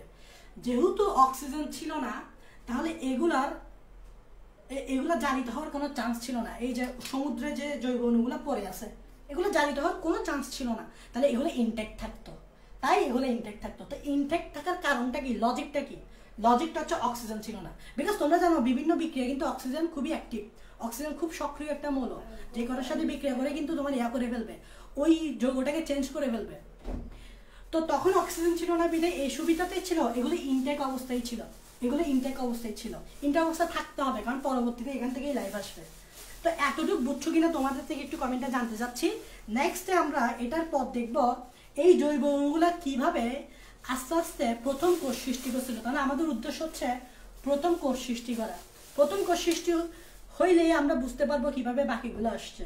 তো জৈব অণু থেকে আস্তে আস্তে প্রথম কোষ সৃষ্টি হবে। তোমরা আমাকে এটা একটু কমেন্টে বলো।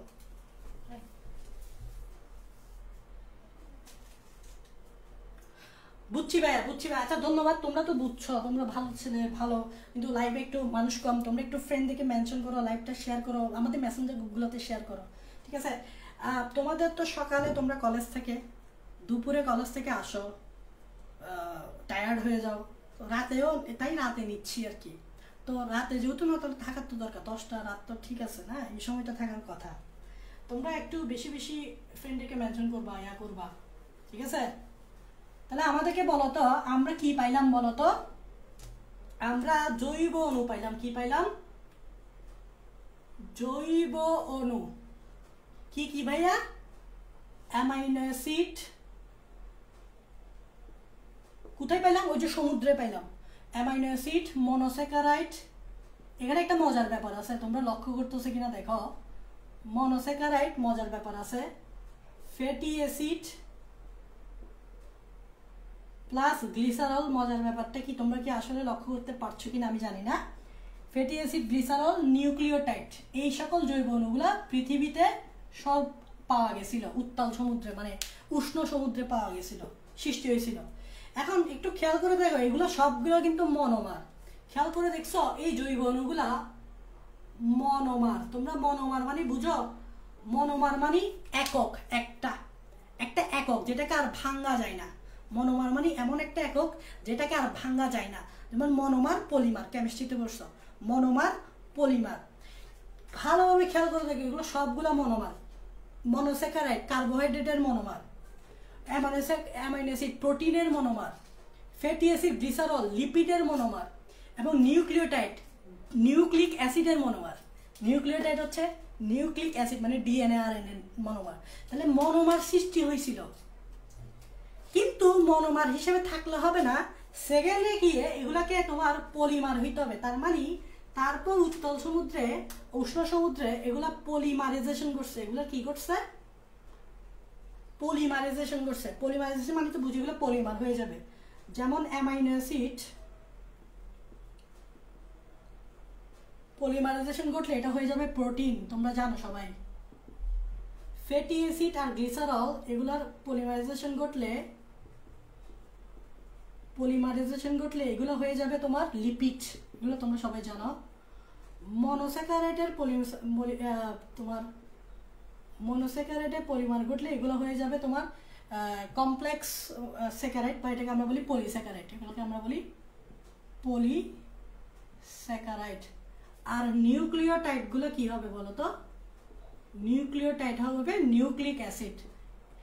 নিউক্লিক অ্যাসিডের মধ্যে কয়টা আছে? দুইটা, একটা ডিএনএ এবং আরএনএ। এটা কি ডিএনএ ছিল না আরএনএ ছিল সেটা নিয়ে আমরা আরেকটু পরে জানবো, কারণ নিউক্লিক অ্যাসিড আমরা দুইটা জানি, ডিএনএ আরএনএ। তবে এখানে দোনোটা একসাথে থাকবে না, যে কোনো একটা তৈরি হবে। এখন সেটা কি আরএনএ ছিল, মানে প্রথম কি আরএনএ তৈরি হয়েছিল না ডিএনএ তৈরি হয়েছিল, এটা আমরা পরে যাব, এটা ব্যাখ্যায় আমরা পরে যাব।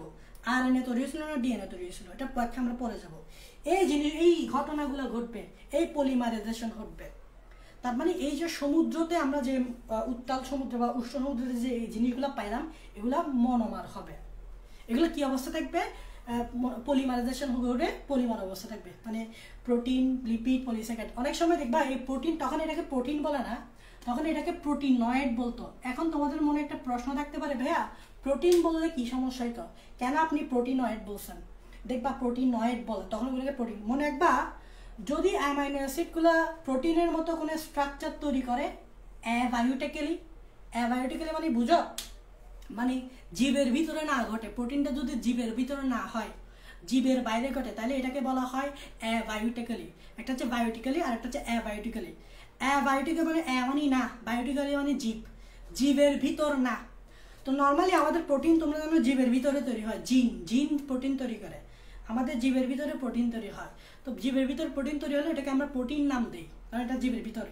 কিন্তু যদি তুমি ল্যাবে তৈরি করো বা জীবের ভিতরে না হয়ে প্রোটিনটা যদি জীবের বাইরে ঘটায়, তখন এটাকে আমরা প্রোটিন না বলে বলবো প্রোটিনয়েড। তার মানে প্রোটিনয়েড কখন বলবো? যখন জীবের বাইরে তৈরি হয়, যখন আমরা বলবো জীবের বাইরে তৈরি হয়। কারণ তখনও তো লাইফ আসছে নাকি? তখন যে প্রারম্ভিক পৃথিবী ছিল, আদিম পৃথিবী, তখন কি লাইফ এখনো আসছে? এখনো লাইফ আসে নাই। তাহলে এগুলো তৈরি হয়েছে জীবের বাইরে, তাই এগুলোকে আমরা প্রোটিন না বলে প্রোটিনয়েড বলবো, মানে প্রোটিনের মতো।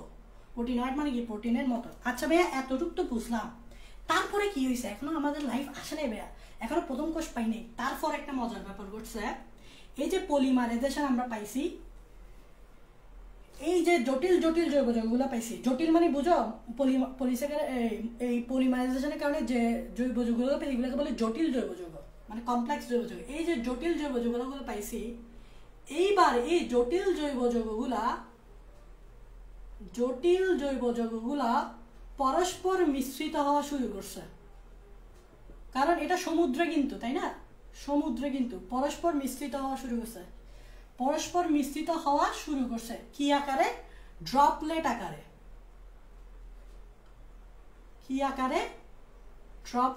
কি অনেকগুলো জৈব যৌগ আমরা দেখছি, প্রোটিনয়েড, লিপিড, তারপর সুগার, হ্যাঁ, তারপর নিউক্লিওটাইড। এগুলা কিন্তু ড্রপলেট আকারে, মানে বিন্দু বাবল চিহ্ন, ড্রপলেট মানে বাবল আকারে পরস্পরের সাথে মিশ্রিত হওয়া শুরু করছে। এবং মিশ্রিত হয়ে দুই ধরনের গঠন তৈরি করছে। খেয়াল করো, দুই ধরনের গঠন। একটা গঠনকে বলা হয় কোয়াসারভেটস, দেখো নামগুলো হয়তো একটু আজীব আজীব লাগবে, বাট আমি ক্লিয়ার করে দিচ্ছি। আরেকটা হচ্ছে মাইক্রোস্ফিয়ার, একটা হচ্ছে কোয়াসারভেট আর একটা হচ্ছে মাইক্রোস্ফিয়ার। মানে এই জটিল যৌগ যেগুলো ছিল, মানে প্রোটিনয়েড, লিপিড, এই সেই, এগুলা কিন্তু ড্রপলেট আকারে পরস্পর মিশ্রিত হওয়া শুরু করছে। তো দুইভাবে হইতে পারে, একটা হচ্ছে কোয়াসারভেট হিসেবে আর একটা হচ্ছে মাইক্রোস্ফিয়ার। দেখো কোয়াসারভেট কথাটার অর্থ হচ্ছে, কোয়াসারভেট কথাটার অর্থ হচ্ছে, আমি অর্থটা বলছি, কোয়াসারভেটের অর্থটা অর্থ হচ্ছে গুচ্ছ। এটার এই অর্থটা হচ্ছে, এটার অর্থ হচ্ছে গুচ্ছ, এটার অর্থ হচ্ছে গুচ্ছ। কিভাবে গুচ্ছ? কারণ আমি যে বলছি জটিল জৈব যৌগগুলা, এগুলো অ্যাকচুয়ালি পরস্পর মিশ্রিত হয়তো ভালো কথা, তবে ড্রপলেট আকারে থাকে। যেমন দেখো এরকম একটা ড্রপলেট, এরকম একটা বাবেল, এরকম একটা বাবেল, এটা একটা বাবেল, এটা একটা বাবেল, এবং এই বাবেলের ভিতরে কিন্তু জটিল জৈব যৌগগুলো ছিল। যেমন ধরো এই বাবেলের ভিতর আরএনএ ছিল, এই বাবেলের ভিতর সুগার ছিল, এই বাবেলের ভিতর কি ছিল? সুগার ছিল। আর এই বাবেলের ভিতর ধরো লিপিড ছিল, এই বাবেলের ভিতর ছিল কি? লিপিড, জটিল জৈব যৌগগুলো ছিল। এগুলো এভাবে বিন্দু বিন্দু আকারে থাকে, এভাবে অনেকগুলো থাকে। এবং যখন এই অনেকগুলো বাবেল একসাথে এসে যুক্ত হয়, মানে গুচ্ছ, দেখো গুচ্ছ মানে কি? একসাথে না? তার মানে এই যে দুইটা জিনিস দেখো, এই দুইটা জিনিস এবার কি ঘটবে? ফিউজ হবে। এই দুইটা জিনিসের কি ঘটবে? ফিউশন। দুইটা হইতে পারে, তিনটা হইতে পারে, চারটা হইতে পারে, না গুচ্ছ আকারে থাকবে। যখন ফিউশন ঘটবে তখন তারা এরকম একটা বড় জিনিস তৈরি করবে গোল করে, এবং এই বড় জিনিসে এই জিনিসগুলো থাকবে। যেমন এই যে আমাদের নিউক্লিওটাইড, এই যে আমাদের সুগার, এই যে আমাদের লিপিড, এগুলো থাকবে। এবং একটা অর্ধবৃত্ত ঝিল্লি দিয়ে ঢাকা থাকবে। এটার নাম, এটা হচ্ছে একটা অর্ধবৃত্ত ঝিল্লি, অর্ধবৃত্ত জলের আবরণ, এটাকে বলতে পারো অর্ধবৃত্ত জলের আবরণ। দেখো আস্তে আস্তে একটু কোষ কোষ ফিলিংস পাচ্ছি, কারণ কোষেও কিন্তু একটা আবরণ থাকে যেটাকে আমরা সেল মেমব্রেন বলি। বাট স্টিল এখানে কোনো লিপিড বাইলিয়ার নাই। সেল মেমব্রেন বলতে আমরা লিপিড বাইলিয়ার বুঝি, ফসফোলিপিড বাইলিয়ার, এরকম কিচ্ছু কিন্তু এখনো নাই। জাস্ট একটা অর্ধবৃত্ত জলের আবরণ আছে, এবং এই যে জিনিসগুলো ছিল এগুলো ভিতরে আছে। লিপিড বলো, সুগার বলো, তারপর এগুলো এগুলো কি কি বলতে পারো? এটাকে বলতে পারো তুমি নিউক্লিওটাইড বা লিপিড, যেটাই বলো, এটাকে বলতে পারো নিউক্লিওটাইড, এটাকে বলতে পারো সুগার, এটাকে বলতে পারো লিপিড, এরকম বলতে পারো। এরকম একটা জলের আবরণ দিয়ে ঢাকা থাকে। এবং মজার ব্যাপার কি জানো? এরা কিন্তু সংখ্যায়ও বাড়ে, পরে এরা রেপ্লিকেশন করতে পারে। এই জিনিসগুলো কি করতে পারে? রেপ্লিকেশন করতে পারে। এইভাবে রেপ্লিকেশন করতে পারে, রেপ্লিকেশন করে সংখ্যায় বাড়তে পারে। তাহলে অনেকটা কোষ কোষ ফিলিংস পাচ্ছি না? আমরা জানি কোষও কিন্তু বিভাজিত হতে পারে, অনেকটা কোষ কোষ ফিলিংস পাচ্ছি কি না? কিন্তু এখনো কিন্তু কোষ বলতে পারবো না। তার মানে এরা কি করতে পারে? রেপ্লিকেশনও করতে পারে।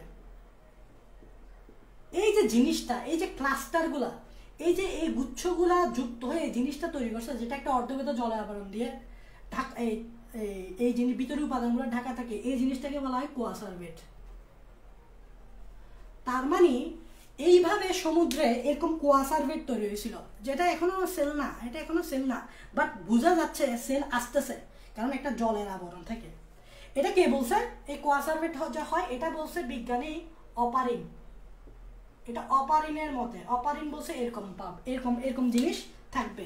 এই জটিল জৈব যৌগগুলো ড্রপলেট আকারে মিশ্রিত হয়ে এরকম গঠন তৈরি করবে, যেটা একটা অর্ধবৃত্ত জলের আবরণ দিয়ে ঢাকা থাকবে। কোষ কোষ ফিলিংস পাচ্ছ না? পাচ্ছ। কিন্তু বিজ্ঞানী ফক্সের মতে না, কোয়াসারভেট হিসেবে না, বিজ্ঞানী ফক্স বলতেছে মাইক্রোস্ফিয়ার হিসেবে থাকবে। এটা আর এটা প্রায় সেম, এটা আর এটা প্রায় সেম।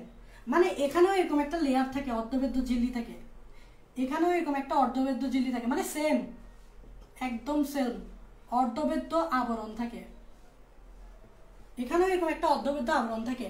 তবে ফক্স বলতেছে এখানে থাকে তোমার লিপিড, নিউক্লিক অ্যাসিড, সুগার, এখানে এগুলো থাকে না। ফক্স বলতেছে এখানে শুধুমাত্র প্রোটিন থাকবে। মানে আমি বলছিলাম প্রোটিনটাকে তো প্রোটিন বলা যাবে না, এখানে বলতে হবে প্রোটিনয়েড। এরা ফক্স বলতেছে শুধুমাত্র এখানে প্রোটিনয়েডস থাকে, এখানে প্রোটিনয়েডের সমষ্টি থাকে, এবং প্রোটিনয়েডের মানে প্রোটিন আর কি, প্রোটিনয়েডের সমষ্টিগুলো একটা অর্ধবৃত্ত আবরণ দিয়ে ঢাকা থাকে। এবং ফক্স বলতেছে এরাও কিন্তু সংখ্যায় বাড়তে পারে, এরাও কিন্তু কি করতে পারে? সংখ্যায় বাড়ে। তবে এরা অ্যাকচুয়ালি বাড়ে মুকুল সৃষ্টির মাধ্যমে। তোমরা জানো বার্ডিং এর মাধ্যমে কিন্তু সেল, আমরা জানি যে বিভিন্ন ব্যাকটেরিয়া, ইস্ট যেগুলো আদিবাসী তোমার ইস্ট ব্যাকটেরিয়া, এরা কিন্তু বার্ড সৃষ্টির মাধ্যমে, মুকুল সৃষ্টির মাধ্যমে অনেকে কিন্তু তাদের সংখ্যা বৃদ্ধি করে। তো ফক্স বলতেছে এরা মুকুল সৃষ্টির মাধ্যমে সংখ্যায় বাড়ত।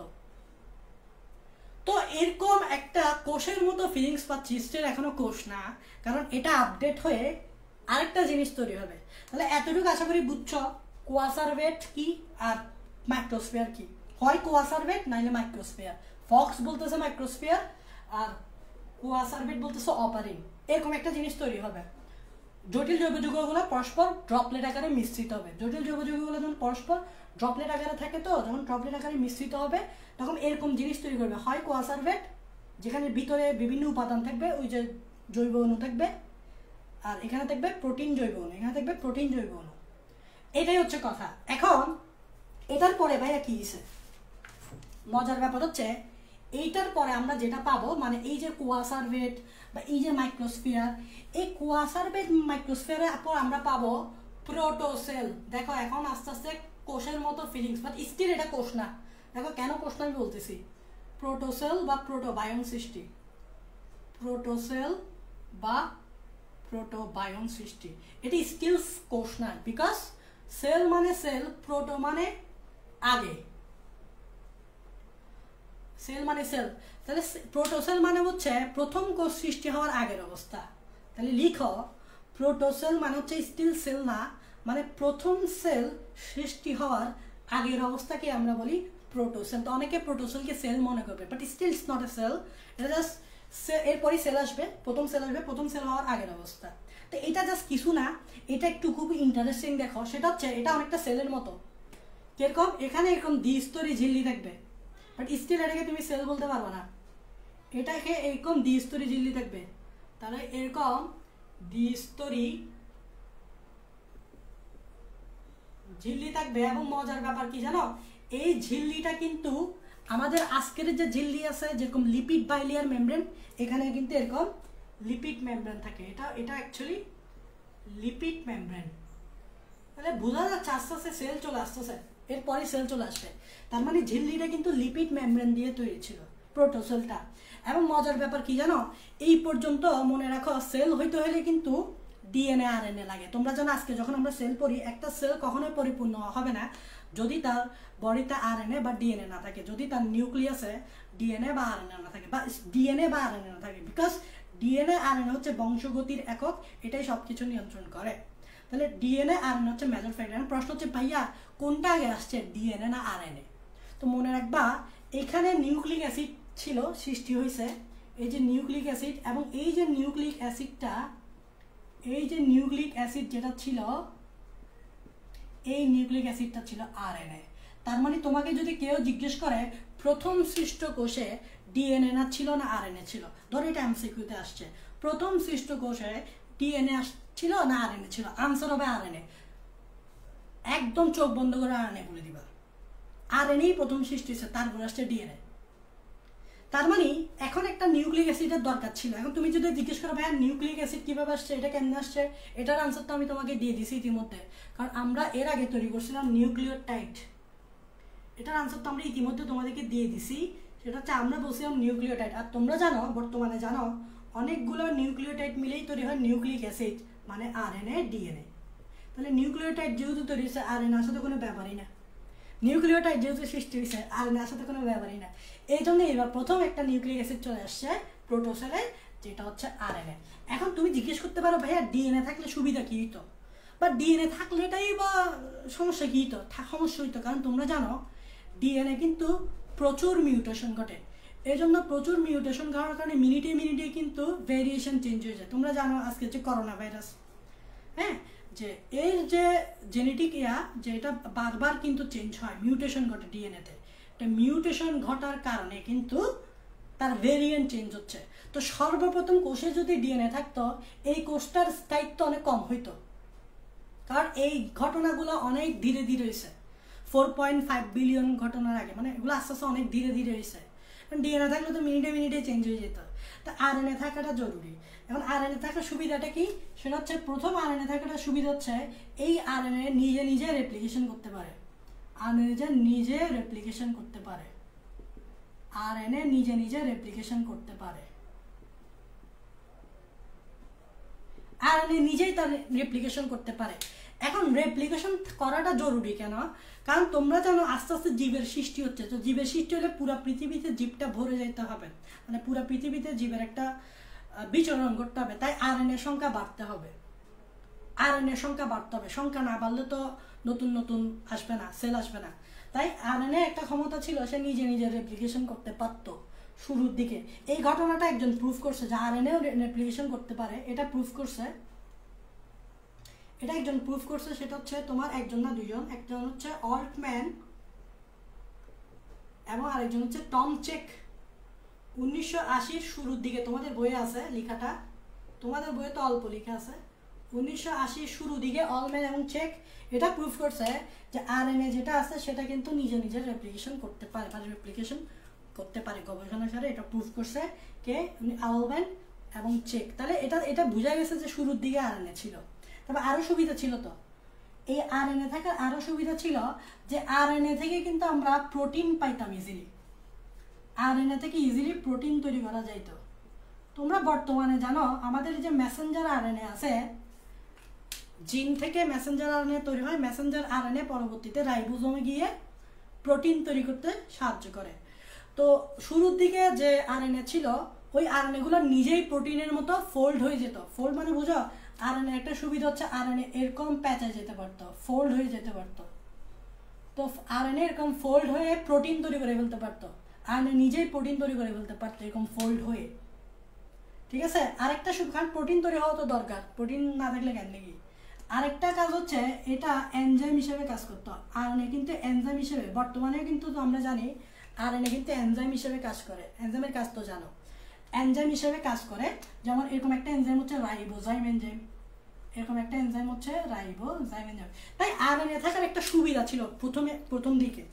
এটা আমি জাস্ট তোমাকে বোঝাচ্ছি কেন আরএনএ ছিল, আরএনএ থাকার সুবিধাটা কি। এটাই হচ্ছে আমাদের প্রোটোসেল। তাহলে এটার নাম কি দিবা? এটার নাম দিবা প্রোটোসেল। কখনো এটাকে এখনো বলতে পারবো না যে এটা আমাদের প্রথম সৃষ্ট সেল, এটা বলতে পারবো না। আমি জাস্ট বলছি সেল সিস্টেমের আগের অবস্থাকে প্রোটোসেল বলে, বাট এটা প্রথম সেল না। এটার পরেই আমরা পেয়ে যাব প্রথম সৃষ্ট কোষ, এটার পরেই আমরা পেয়ে যাব প্রথম সৃষ্ট কোষ। তার মানে এখন আমরা পেয়ে যাব প্রথম সৃষ্ট কোষ। আর মনে রাখবা প্রথম সিস্টেমে সে কি ছিল? RNA not DNA, RNA not DNA. তাহলে চলো আমরা প্রথম সৃষ্ট কোষটা একটু দেখে ফেলি। তাহলে আমরা পেয়ে গেছি এবার প্রথম কোষ।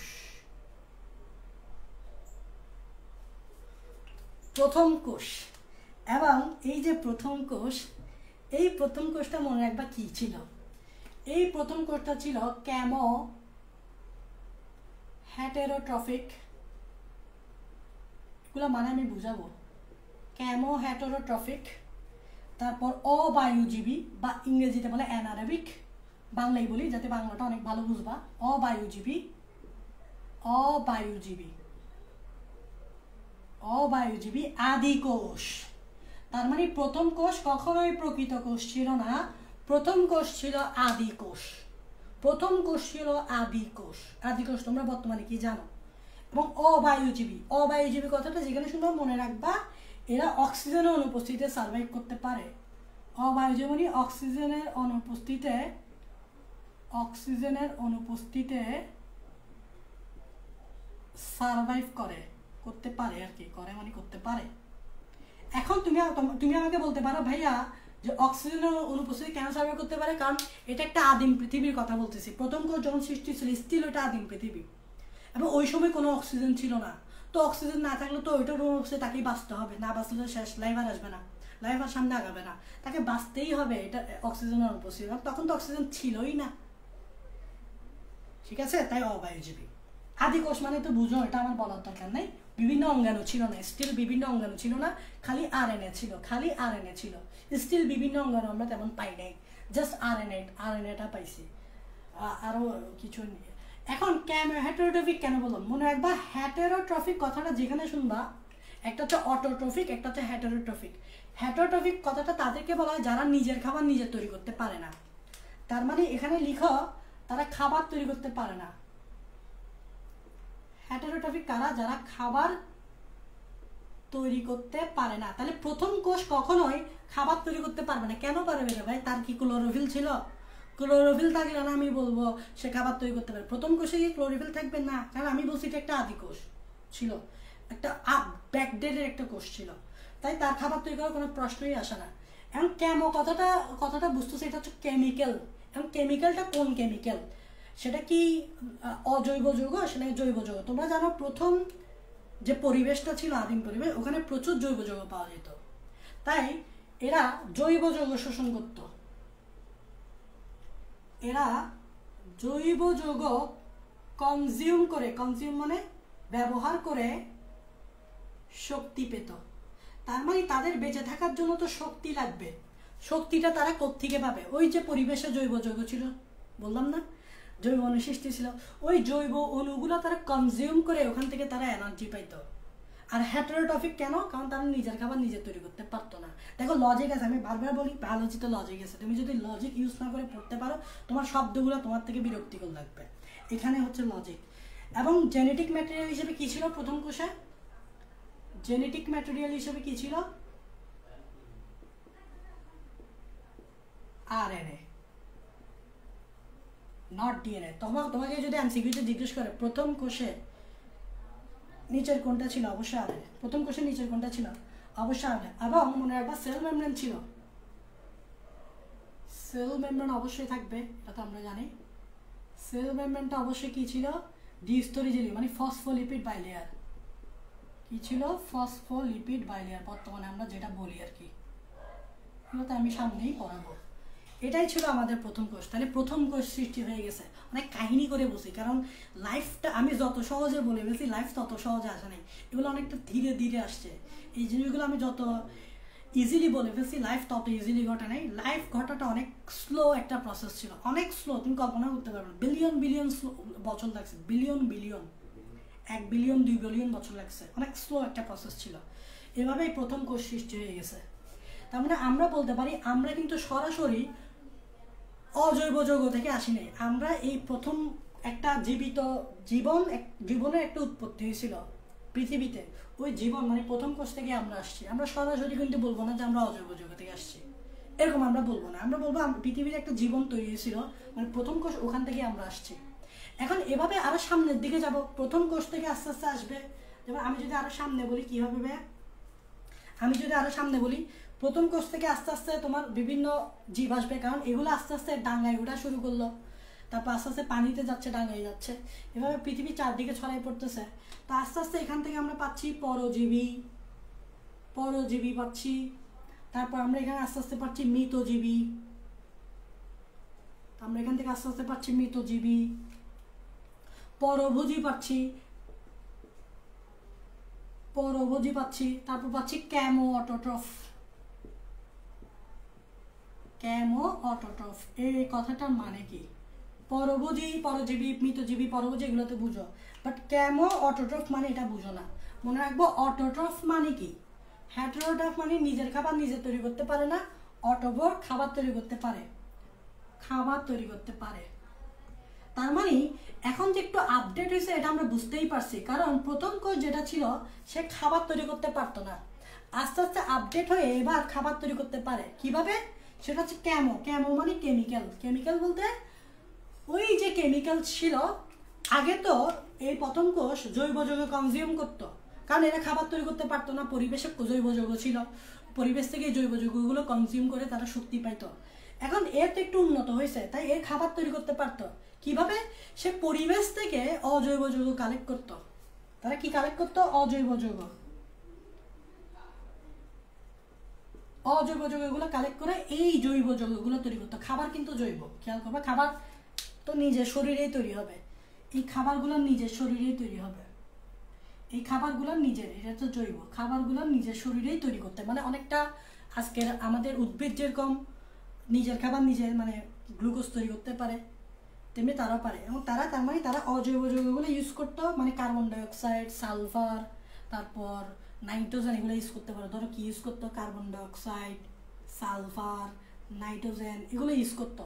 এগুলোকে তারা কিসে কনভার্ট করতো, খাবারে, জৈব যৌগে কনভার্ট করতো। এটার একটা উদাহরণ আমি দিচ্ছি, যেমন তোমরা বর্তমানে এরকম কিছু ব্যাকটেরিয়ার নাম শুনবা, যে নাইট্রোজেন ফিক্সিং ব্যাকটেরিয়া নাম শুনছো তো, নাইট্রোজেন ফিক্সিং ব্যাকটেরিয়া যারা নাইট্রোজেন ফিক্স করে। তারপর তোমরা এরকম শুনবা সালফার কন্টেইনিং ব্যাকটেরিয়া, এরকম নাম শুনবা। তো তারা এই ইতিহাসের সাক্ষী দিচ্ছে যে তারা হচ্ছে তারা হচ্ছে কেমোঅটোট্রফ। কারণ তারা এই সকল অজৈব যৌগগুলোকে জৈব যৌগে কনভার্ট করতে পারতো। তাহলে একটু আপডেট হয়েছে তো। আচ্ছা, এখন আরো আপডেট হবে সামনে, দেখো মজা তো, আরো আপডেট হবে সামনে, আরো আপডেট হবে। আমি একটা টার্গেট রেখেছি, আমি কতটুকু পর্যন্ত আজকে পড়াবো, কতটুকু পর্যন্ত পরে আমি শেষ করবো। সো এর আগে কেউ আমাকে ক্লাস বন্ধ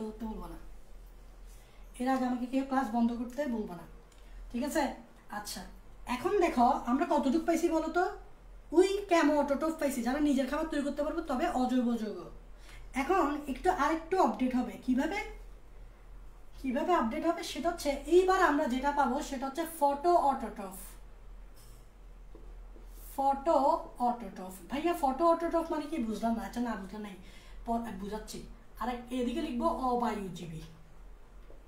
এইবার আমরা আরেকটু আপডেট পাইছি, অবায়ুজীবী ফটোট্রফ। এটা মানে এবার বুঝি, অটোট্রফ মানে কি নিজের খাবার নিজে তৈরি করতে পারে, আর ফটো মানে হচ্ছে সূর্যালোকের সাহায্যে।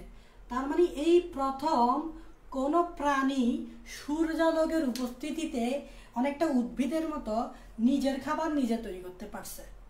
এই প্রথম কোনো প্রাণী সূর্যালোকের উপস্থিতিতে নিজের খাবার নিজে তৈরি করতে পারছে, এটাকেই বলা হয় ফটোঅটোট্রফ, যেটাকে আমরা ফটোসিনথেসিসের সাথে কম্পেয়ার করি। বাট এটা এখনো এরকম না, বিকজ এখানে আরেকটা কথা লিখছি, এটা হচ্ছে অবায়ুজীবী। এরা ছিল অবায়ুজীবী, মানে তারা ফটোসিনথেসিসের মতো অক্সিজেন ত্যাগ করতো না। তোমরা জানো ফটোসিনথেসিসে কি হয় বলো তো? ফটোসিনথেসিসে কি হতো, কার্বন ডাইঅক্সাইডের সাথে পানি বিক্রিয়া করে এখানে গ্লুকোজ তৈরি হইতো, এবং একটা উপজাত হিসেবে অক্সিজেন পরিবেশে ত্যাগ করতো। খেয়াল করবা যে ফটোসিনথেসিসে কিন্তু অক্সিজেন পরিবেশে ত্যাগ করে, তাই না? ফটোসিনথেসিসে পরিবেশে অক্সিজেন ত্যাগ করে, কিন্তু এরা অবায়ুজীবী হওয়াতে এরা পরিবেশে কোনো অক্সিজেন ত্যাগ করতো না, বিকজ ওই পরিবেশটা স্টিল এখনো অক্সিজেন নাই ওই পরিবেশে। তো অক্সিজেন ত্যাগ করার তো কোনো প্রশ্নই আসে না, ওই পরিবেশে স্টিল কিন্তু অক্সিজেন নাই।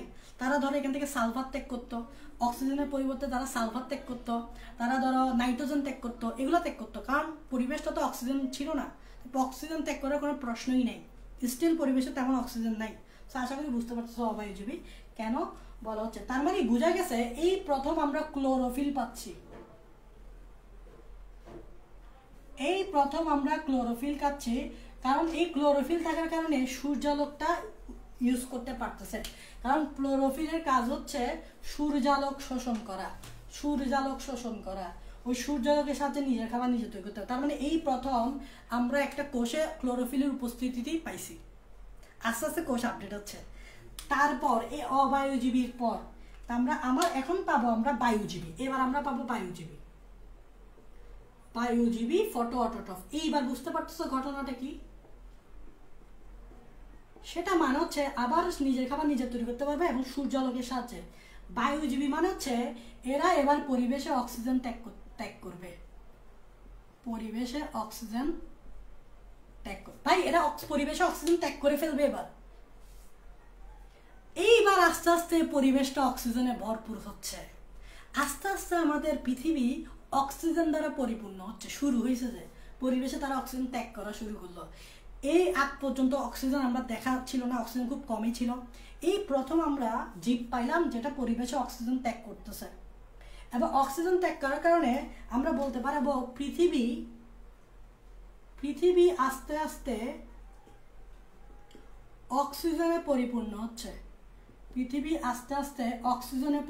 হচ্ছে, যার কারণে আজকে আমরা অক্সিজেন সমৃদ্ধ একটা পৃথিবী পাচ্ছি। তাহলে পৃথিবী আস্তে আস্তে অক্সিজেনে কি হচ্ছে, পরিপূর্ণ হচ্ছে। তার মানে আমরা এখন ধারণা করতেই পারি এভাবে আস্তে আস্তে চলে আসছে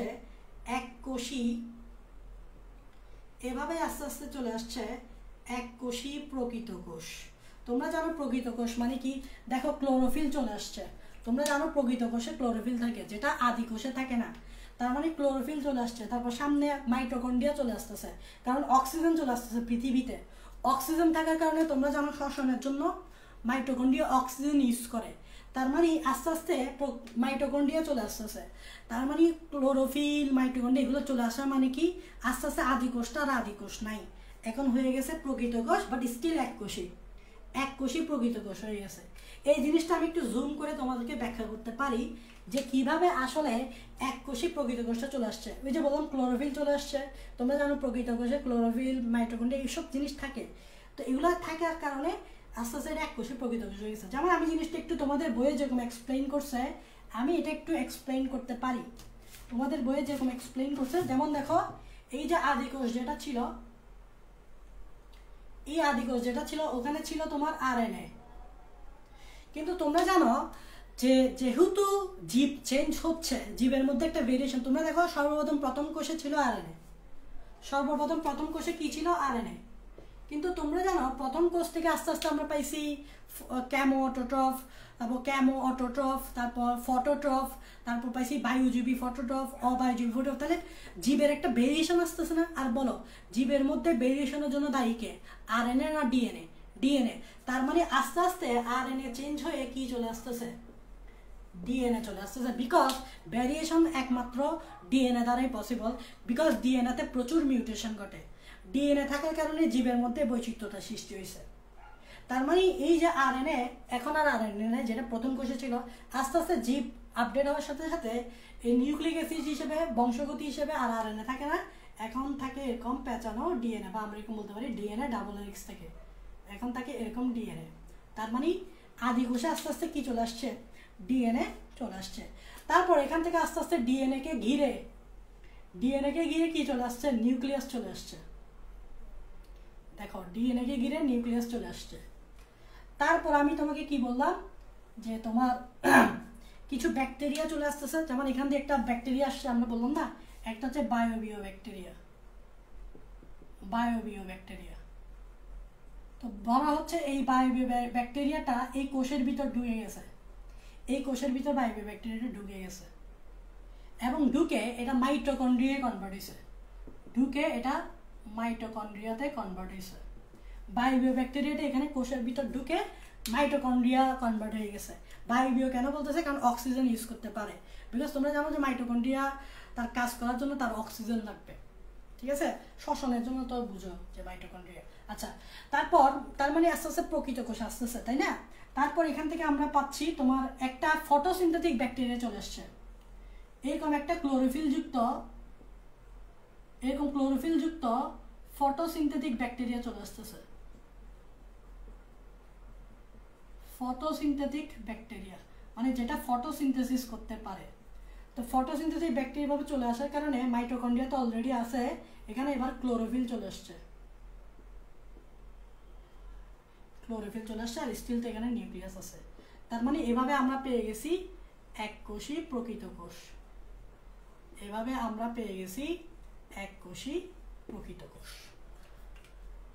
আমরা এককোষী প্রকৃত কোষটা পাইছি, এবং এই প্রসেসটাকে বলা হয় এন্ডোসিম্বায়োটিক প্রসেস। এই কথাটা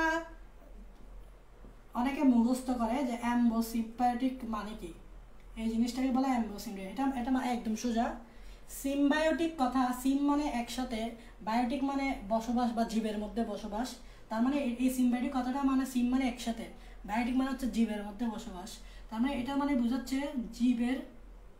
জীবের এন্ডো মানে হচ্ছে ভিতরে, জীবের ভেতরে, বায়োটিক মানে হচ্ছে বসবাস করার প্রক্রিয়া। তাহলে এন্ডোসিম্বায়োটিক মানে হচ্ছে জীবের ভেতরে বসবাস করার প্রক্রিয়াটা। দেখো তোমার বায়োবিও ব্যাকটেরিয়াটা ভিতরে ঢুকে গেছে, কোষের ভিতরে ঢুকে গেছে। এই যে দেখো ফটোসিনথেটিক ব্যাকটেরিয়াটা কোষের ভিতরে ঢুকে গেছে, তাহলে ভিতরে বসবাস করতেছে বলতেছে আর কি। তো এই প্রসেসগুলোকে বলা হয় এন্ডোসিম্বায়োটিক প্রসেস। আর এই এন্ডোসিম্বায়োটিক প্রসেসের মাধ্যমেই নর্মালি কি আসছে? এককোষী প্রকৃত কোষ আসছে। এভাবে এককোষী প্রকৃত কোষ থেকে কি আসছে বলতো? এককোষী থেকে আসছে বহুকোষী প্রকৃত কোষ, বহুকোষী প্রকৃত কোষ থেকে আসছে জীব সম্প্রদায়।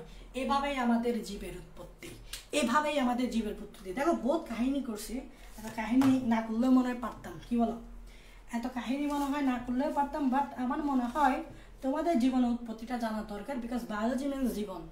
এখন তুমি যদি জীবনের উৎপত্তি সম্বন্ধে না জানো, এই ফার্স্ট চ্যাপ্টারটা তোমাদেরকে এই জন্যই ফার্স্ট চ্যাপ্টারে এগুলো এই জন্যই ইন্ট্রোডিউস করা হচ্ছে। তুমি যদি বিজ্ঞান সম্বন্ধে জানতে চাও, তোমাকে অবশ্যই আগে জানতে হবে যে জীবনের উৎপত্তিটা কীভাবে হয়েছে। তো আমি মনে করি এই জিনিসগুলো আমরা স্কিপ করি, স্কিপ করলেও তোমার কোনো ক্ষতি হবে না, এটা আমি বলতে পারবো। তুমি যদি এটি স্কিপ করো তোমার তো কোনো ক্ষতি হবে না, অবশ্যই হবে না। বাট আমার মনে হয় তোমার এইসব জিনিস জানা দরকার, বিকজ তুমি তোমার স্টুডেন্ট, সাপোজ তুমি একজন টিচার হবে সামনে, তোমার স্টুডেন্ট একজন এইগুলো পড়তে, তোমার বইয়েতে এইসব জিনিস আছে, তো তোমার স্টুডেন্ট এগুলো পড়তেছে, এখন তোমার স্টুডেন্ট এগুলো বুঝতেছে না, তো তোমাকে জিজ্ঞেস করলো স্যার এই জিনিসটা যদি একটু বুঝিয়ে দিন। এখন তুমি কি তোমার স্টুডেন্টকে বলবা যে আরে এগুলো পড়ার কি আছে, পরীক্ষার বাইরের সিলেবাস, পরীক্ষা আসবে না, বাদ দাও, এগুলো বাদ দিয়ে দাও, পরীক্ষা আসবে না, এরকম বলবা? এরকম বললে তোমার স্টুডেন্ট তোমাকে কিছু বলবে না, বাট তার মধ্যে একটা নেগেটিভ ইমপ্রেশন আসবে তোমার প্রতি, যে স্যার মনে নিজেই পারে না, বা স্যার মনে এগুলো শিখেই নাই কখনো, তাই আমাকে এগুলো বলছে বাদ দিতে, এরকম একটা চলে আসবে স্বাভাবিক। তো এই সুযোগটা তুমি যাতে না দাও কখনো। এবং এগুলো শেখা মানে আজগুবি কিছু শেখা না, এগুলো তুমি অ্যাকচুয়ালি জানতে পারতেছো যে বায়োলজিতে যেভাবে আসছে বা জীবনের উৎপত্তিটা কীভাবে হয়েছে। আই হোপ আমি তোমাদেরকে বুঝাতে পারছি যে জীবনের উৎপত্তিটা কিভাবে সম্ভব হয়েছে। তো তোমরা আমাকে বলো এই জীবনের উৎপত্তিটা তোমরা মোটামুটি বুঝতে পারছো কিনা, কারণ পুরোপুরি বোঝাটা আসলেই টাফ। মোটামুটি তোমরা এই জিনিসটা বুঝতে পারছো কিনা, আর মোটামুটি যদি বুঝতে পারো তাহলে আমরা আরেকটা টপিকে যাইতে পারি কিনা। মোটামুটি যদি বুঝতে পারো তাহলে আমরা আরেকটা টপিকে যাইতে পারি কিনা, তোমরা আমাকে একটু কমেন্টে জানাতে পারো।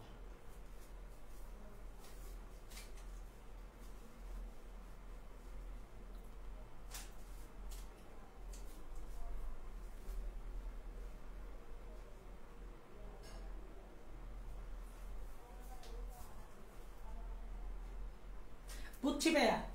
দেখো এইবার তোমাদেরকে আমি একটু বলবো ডিফারেন্ট শেপস, শেপ মানে আকৃতি, অফ সেল, সেলের বিভিন্ন শেপ সম্বন্ধে তোমাদেরকে একটু আইডিয়া দিব, কারণ আমরা সেল সম্বন্ধে অনেক কিছুই জানি গেছি, ইতিহাস জীবন উৎপত্তি সব কিছু জানি গেছি, আস্তে আস্তে আমরা জীবন পাই গেছি, তো লাইফ পাই গেছি, লাইফ বানা দিয়া এরকম টাইপসের। তো আমরা কিছু একটা সেল দেখতে অনেক রকমের হইতে পারে, তো আমি চাই সেখানে কিছু তোমার সেল সম্বন্ধে একটু পরিচয় করে দিই।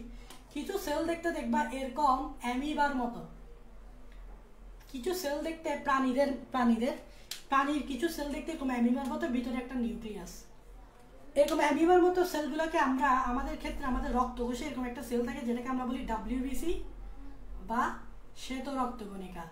তার মানে এই এই এই সেলটার আকৃতি হচ্ছে অনিয়ত প্রকৃতির, অনিয়ত আকৃতির। অনিয়তার মানে কি ইররেগুলার শেপ, চেঞ্জ হয় বারবার, এই শেপটা বারবার চেঞ্জ হয়। এটা এখন এরকম আছে না, এটা সামনে দেখবা সামনে কিছুক্ষণ পর এরকম হয়ে যাবে, এরকম চেঞ্জ হয়, এই জন্য এটাকে বলা অনিয়ত প্রকৃতি, মানে ইররেগুলার শেপ। এখন এটা ডাব্লিউবিসি তোমরা সবাই জানো, রক্তকোষ, রক্তকণিকা, এটার কাজ হচ্ছে জীবাণুর বিরুদ্ধে ফাইট করা, এরকম একটা কোষ। তারপর তোমরা আরেকটা রক্তকণিকা সম্বন্ধে জানো, এটা হচ্ছে লোহিত রক্তকণিকা, জানো কি না? লোহিত রক্তকণিকা বা আরবিসি। এখানে আমি একটা আরবিসি আঁকতেছি, দেখো মজা, খুবই মজা, একটা আরবিসি আঁকতেছি গোল করে, খুবই মজা। বায়োলজি মিনস লজিক, তোমাকে লজিক জানতে হবে। এটা গোল হয়েছে কিনা দেখো, গোল হইলে গোলেরই, এটা আমরা দেখলাম এরকম করে গোল করে তোমার আরবিসি থাকে, এটা হচ্ছে টপ ভিউ। তুমি যদি উপরের দিক দিয়ে দেখো তাহলে লোহিত রক্তকণিকা এরকম গোল মনে হবে, টপ ভিউ। আর যদি তুমি এভাবে উপরে করে না দেখো, এভাবে উপরে করে না দেখে যদি সাইড দিয়ে দেখো, আমরা এভাবে উকি দিয়ে দেখি না, সাইড উকি মেরে, তখন লোহিত রক্তকণিকা এরকম দেখাবে না, তখন লোহিত রক্তকণিকা এরকম দেখাবে, তখন লোহিত রক্তকণিকা এরকম দেখাবে, এরকম চ্যাপ্টা দেখাবে। এটার একটা সুন্দর নাম আছে, এটাকে চ্যাপ্টা বলবো না, এটার একটা সুন্দর নাম আছে। লোহিত রক্তকণিকা এরকম দেখাবে, এটা হচ্ছে সাইড ভিউ। সাইড দিয়ে যদি দেখো তাহলে এই শেপটা হচ্ছে গোল, আর এই শেপটা হচ্ছে, এটাকে বলে দ্বি অবতল। তোমরা উত্তল লেন্স অবতল লেন্স পড়ছো না? তোমরা জানো অবতল মানে ভিতরের দিকে যে তল, এটা অবতল। খেয়াল করো, এটা একটা ভিতরের দিকে তল, এটা আরেকটা ভিতরের দিকে তল, তাহলে কয়টা? দুইটা না? তাই এটাকে বলা হয় দ্বি অবতল। তাইলে লোহিত রক্তকণিকা হয় গোল বলতে পারি, না হলে দ্বি অবতল বলতে পারি, যে কোনো দুইটা একটা বলে কারেক্ট। এখন এটা কার লোহিত রক্তকণিকা? মনে রাখবা এই রক্তকণিকা হচ্ছে তোমার, এই রক্তকণিকাটা হচ্ছে ম্যামালসের। ম্যামালস মানে বুঝো? এখন অনেকে বলবে ভাই ম্যামালস কি? ম্যামালস মানে হচ্ছে যারা স্তন্যপায়ী প্রাণী বা মেরুদণ্ডী প্রাণী। মেরুদণ্ডী প্রাণী বললে হবে না, তোমাকে বলতে হবে যারা স্তন্যপায়ী প্রাণী, যারা বুকের দুধ পান করে, তারা হচ্ছে ম্যামালস। ম্যামালসদের এরকম লোহিত রক্তকণিকা থাকবে। তো ম্যামালসের মধ্যে মানুষ পড়ে না। ফর এক্সাম্পল হিউম্যান, শুধু ম্যামালসের মধ্যে মানুষ পড়ে না, হিউম্যান। আমাদের মানুষের লোহিত রক্তকণিকা হচ্ছে গোল এবং সাইড বি হচ্ছে এরকম দ্বি অবতল। গোলও বলতে পারো, দ্বি অবতল বলতে পারো, যেটা ইচ্ছে সেটা বলতে পারো। এরকম দেখতে মানুষদের। তো ম্যামালসের মধ্যে শুধু তো হিউম্যান নাই, আরও অনেকেই আছে। তবে শুধুমাত্র মানুষেরটা মনে রাখবা, এটা মনে রাখবা মানুষেরটা এরকম, মানুষেরটা গোল এবং দ্বি অবতল। অন্য অন্যদেরটা এরকম হবে না, অন্য অন্য স্তন্যপায়ী প্রাণীদের কোনো এরকম হবে না। এখন তোমরা জানো লোহিত রক্তকণিকা, এটা অবশ্য লিখে দিই, অনেকে বলবে এটা আবার কি, এটা 4BC। অনেকে তোমরা জানো লোহিত রক্তকণিকায় কি নাই? নিউক্লিয়াস নাই। তবে মনে রাখবা লোহিত রক্তকণিকা না, পরিণত লোহিত রক্তকণিকা, ম্যাচিউর আরবিসি। ম্যাচিউর মানে বুড়া আরবিসি, বুড়া বুড়া আরবিসিতে নিউক্লিয়াস নাই। কিন্তু তোমাকে যদি বলে ইম্যাচিউর আরবিসি মানে ইয়াং আরবিসি, ইয়াং আরবিসিতে নিউক্লিয়াস আছে। ইয়াং আরবিসি বলতে ভাইয়া যখন তুমি ভ্রূণ অবস্থায় থাকো। আমি তো একসময় ভ্রূণ অবস্থায় ছিলাম, আমার ভ্রূণ অবস্থায় তো লোহিত রক্তকণিকা ছিল। তখন যে নতুন নতুন লোহিত রক্তকণিকা তৈরি হইতো ভ্রূণ অবস্থায়, ওগুলা কিন্তু ইম্যাচিউর মানে অপরিণত, ওখানে নিউক্লিয়াস পাবা। বাট যখন আমি ভ্রূণ থেকে আস্তে আস্তে বাচ্চা হব, তখন কিন্তু আমার যে লোহিত রক্তকণিকা ওখানে কিন্তু নিউক্লিয়াস থাকবে না। নিউক্লিয়াস থাকবে না, যেমন আজকে আমার কোনো নিউক্লিয়াস নাই লোহিত রক্তকণিকায়, আমার তোমার নিউক্লিয়াস থাকবে না। তার মানে এই জন্য আমি পরিণত বলছি। অপরিণত যদি বলে তাহলে অবশ্যই নিউক্লিয়াস আছে বলতে হবে। এই জন্য তোমাকে যদি প্রশ্ন ঘুরাই, দেখে বুঝতে হবে পরিণত বললে আছে, অপরিণত বললে নাই। সরি, পরিণত বললে নাই, অপরিণত বললে আছে। তার মানে এদের নিউক্লিয়াস নাই, মনে রাখতে হবে। কার পরিণত। আর একটা কি নাই? মাইটোকন্ড্রিয়া নাই।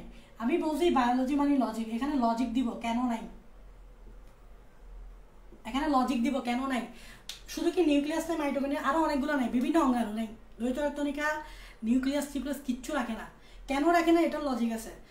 তবে এই দুইটা কেন বলতেছি, এই দুইটার লজিকটাই বেশি গুরুত্বপূর্ণ। একটা হচ্ছে নিউক্লিয়াস নাই লজিক কেন, আর একটা হচ্ছে মাইটোকন্ড্রিয়া নাই লজিক কেন। এই দুইটা লজিক দিই। প্রথমে এটাকে আমি 1 নাম্বার বলি, এটাকে আমি 2 নাম্বার বলি। প্রথমে 1 নাম্বারের পিছনে একটু লজিকটা দিই যে নিউক্লিয়াস নাই কেন।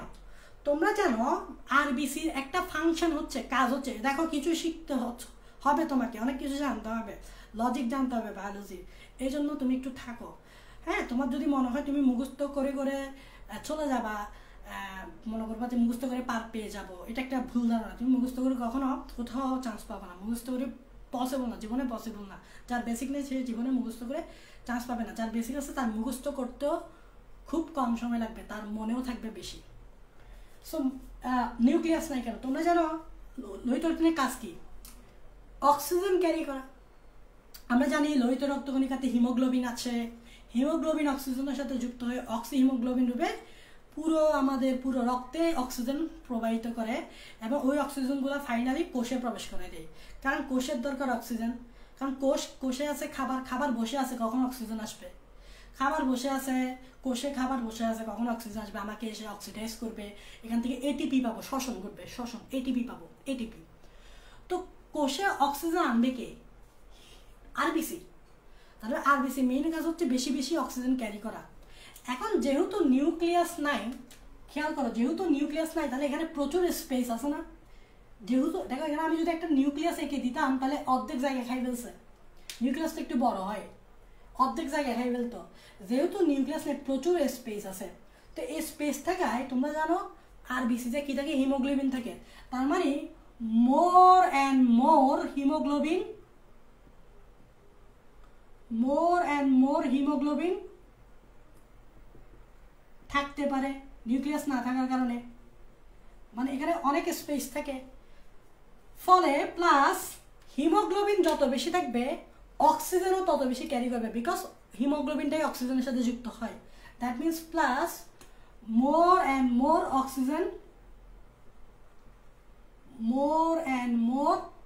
অক্সিজেন ক্যারি করতে পারে।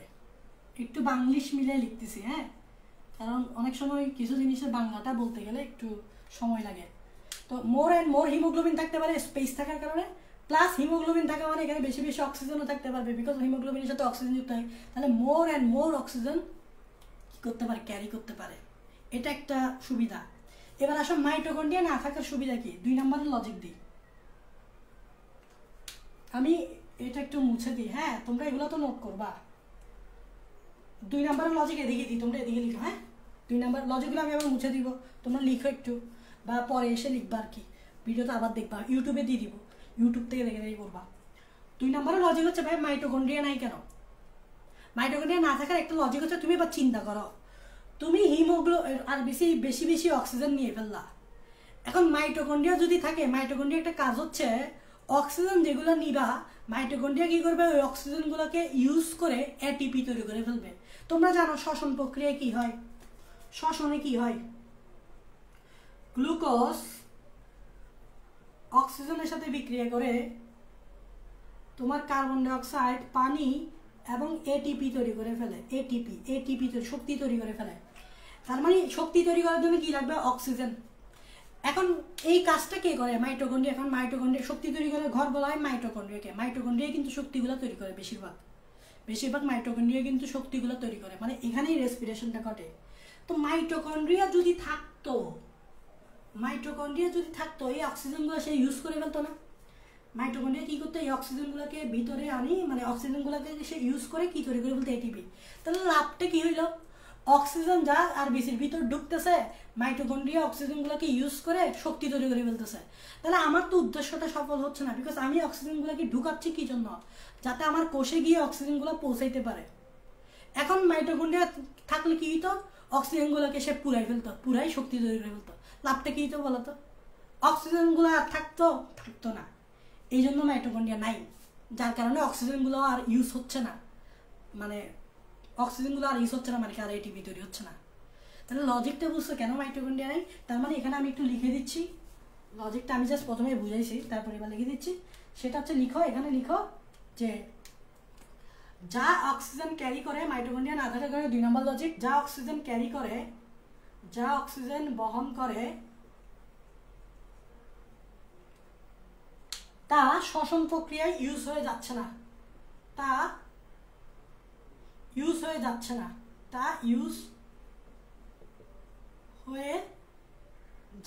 না, ফলে অক্সিজেন ইনটেক্ট থাকতেছে।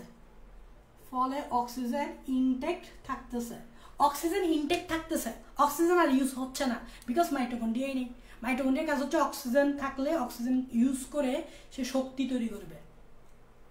এখন অক্সিজেন যা ঢুকতেছে এগুলোই যদি শেষ হয়ে যায়, তাহলে এটা লাভটা কি, আর বেশি অক্সিজেনগুলো ঢুকাইছেই বা কেন, ঢুকাইছে তো কোষে যায় অক্সিজেনগুলোকে বাড়াই যাচ্ছে, কারণ আমার কোষের খাবারগুলো তো বসে আছে অক্সিজেনের জন্য, এই জন্য মাইটোকন্ড্রিয়া নেই। তাই আমি বলছি লজিক আছে। তোমাকে অনেকে হয়তো বলবে যে আরবিসির নিউক্লিয়াস নাই, কিন্তু এটার পেছনে লজিক দিবে না, তুমি মুখস্থই করবা আরবিসির নিউক্লিয়াস নাই, আরে ভাই নিউক্লিয়াস নাই এটা কেন জানো, লজিকটা জানো। অনেকে বলবে মাইটোকন্ড্রিয়া নাই, মুখস্থ করো মাইটোকন্ড্রিয়া। আরে ভাই মাইটোকন্ড্রিয়া নাই কেন সেটা তো বলো, মাইটোকন্ড্রিয়া নাই হচ্ছে এটার কারণে। সো এগুলা তোমাকে পড়লেই তোমার মনে হবে যে বায়োলজি ইজ মোর লজিক্যাল মনে হবে তোমার কাছে, তখন তোমার পড়তে ভালো, হ্যাঁ এটা তো লজিক আছে, তোমার পড়তে ভালো লাগবে, এটাই হচ্ছে কথা, ঠিক আছে। আচ্ছা আমি এখন মুছে দিই, এখানে আরও কিছু ইন্টারেস্টিং কথা আছে, তো এখানে আরও ইন্টারেস্টিং জিনিস আছে, মজা এখানে আরও মজা আছে, দেখো কি মজা, দেখো একটু তোমাদেরকে বলি। 2 ঘন্টা হলে 2 ঘন্টা, আমি দেখছি 4 ঘন্টা গেছে অলমোস্ট, ঠিক 2 ঘন্টা হলে 2 ঘন্টা। কিছু জিনিস একটু আমাদের একটু ভুল হয় বা ভুল ভ্রান্ত ধারণা থাকে, সেটা হচ্ছে মানুষের নিউক্লিয়াস আর বেশিটা গোল এবং বা দ্বিউর্বতল, নিউক্লিয়াস থাকে না মাইটোকন্ড্রিয়া। অনেকে মনে করে, যেমন আমি যদি বলি উট ছিল, উটও স্তন্যপায়ী প্রাণী, মানে ম্যামালস। উটের আরবিসি কিরকম দেখো, উটের আরবিসি হচ্ছে এরকম,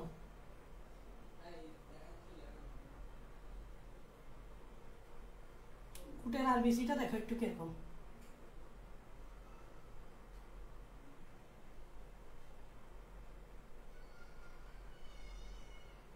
উটের আরবিসি হচ্ছে অলমোস্ট এরকম। এটা হচ্ছে উটের আরবিসি। তো এটাকে আমি কোন ধরনের শেপ বলতে পারি, যেমন মানুষেরটা গোল, উটেরটা বলবো ওভাল মানে ডিম্বাকার। ওভাল মানে ডিম্বাকার, উটের শেপ ডিম্বাকার। এখানে একটা ভুল ধারণা থাকে, অনেকে বলে ভাই উটের নিউক্লিয়াস আছে, মানে ধরো এরকম একটা গোল্লা জিনিস আমি দিয়ে দিলাম, তো বললাম এটা হচ্ছে নিউক্লিয়াস। তা আমি বলে দিলাম যে ভাইয়া উটের নিউক্লিয়াস আছে, কারণ সবাই বলে উটের নিউক্লিয়াস আছে, অন্যান্য স্তন্যপায়ী থাকে না, বাট সবাই বলে উটের আছে। বাট এটা একটা ভুল ধারণা। আসলে আমাদের মতো পরিণত আরবিসিতেও আমাদের যেরকম নিউক্লিয়াস থাকে না, উটেরও কিন্তু পরিণত আরবিসিতে নিউক্লিয়াস থাকে না। তবে একটা জিনিস মনে রাখবে, আমাদের আরবিসি যদি গোল হয়, উটের আরবিসি হবে ডিম্বাকার, আমাদের মতো গোল না। এটা কারণও আছে। তার মানে এবার মনে রাখবা, এটা আবার লিখে ফেলিও না, উটের কিন্তু নিউক্লিয়াস নাই, লিখো উটেরও নিউক্লিয়াস নাই, এটা মাথায় রাখবা। ভুল ধারণা আছে যে অনেকে বলে যে উটের নিউক্লিয়াস আছে, বিকজ অনেকে বলে ভাই নিউক্লিয়াস থাকলে উটের একটা পানি জমা রাখার একটা সম্ভাবনা থাকে, উট পানি জমা রাখতে পারে, এটা ভুল কথা। তার মানে এটা কার, এটা হচ্ছে উটের। হ্যাঁ কে ওখানে কে? আচ্ছা যা, আমি ক্লাস করে আসছি। কতক্ষণ লাগবে দেখি না কতক্ষণ লাগবে, জানা লাস্ট টিপ তুমি আছো জন্য কি আছি ভাব লাস্ট বেসে তুমি আসো, লাস্ট বেস দোষী যাবে এখন ওরাও যাবে তাতে বেসে না। হ্যাঁ ঠিক আছে, তাদের অলরেডি 12 আসতেছে। যা যা যা 11:40। উটের আরবিসি এরকম। এখন এখানে কিছু জিনিস সম্বন্ধে তোমাদের একটু জানাতে যাচ্ছি যে ভাইয়া উটের আসলেই নিউক্লিয়াস আছে অনেকে বলে, বাট মনে রাখবা উটের কোনো নিউক্লিয়াস নাই, এটা মাথায় রাখবা, মানে আমাদের মতো উটের নিউক্লিয়াস নাই। আরেকটা হচ্ছে তোমরা উটের কুচ দেখছো, কুচ, আমরা এখানে আমি একটা জিনিস বলি, উটের কুচ, তোমরা অনেকে কিন্তু উটের কুচ চিনছ। একটা হচ্ছে উটের কুচ এবং নিউক্লিয়াস নিয়ে ভ্রান্ত ধারণা। উটের কুচ এবং নিউক্লিয়াস নিয়ে ভ্রান্ত ধারণা। অনেকে উটের কুচ নিয়ে ভ্রান্ত ধারণা আছে, নিউক্লিয়াস নিয়ে, ওই যে নিউক্লিয়াস আছে এটা একটা ভ্রান্ত ধারণা, বাট নিউক্লিয়াস তো নাই। আর হচ্ছে উটের কুচ, অনেকে বলে উটের কুচ কেন থাকে, অনেকে বলে যে উট যেহেতু মরুভূমিতে থাকে তাহলে অনেক সময় তাদের পানির অভাব দেখা দেয়, তাই তার অতিরিক্ত পানি কুজে জমা রাখে, এরকম বলে, তোমরা শুনবা সব জায়গায় বলে যে উটের কুচ ভাইয়া ওরা অ্যাকচুয়ালি এখানে পানি জমা রাখে, এরকম বলে উটের কুচ অ্যাকচুয়ালি পানি জমা রাখে, কারণ মরুভূমিতে থাকে পানির অভাব দেখা দিতে পারে, but actually it's not right, উটের কুচ পানি থাকে না।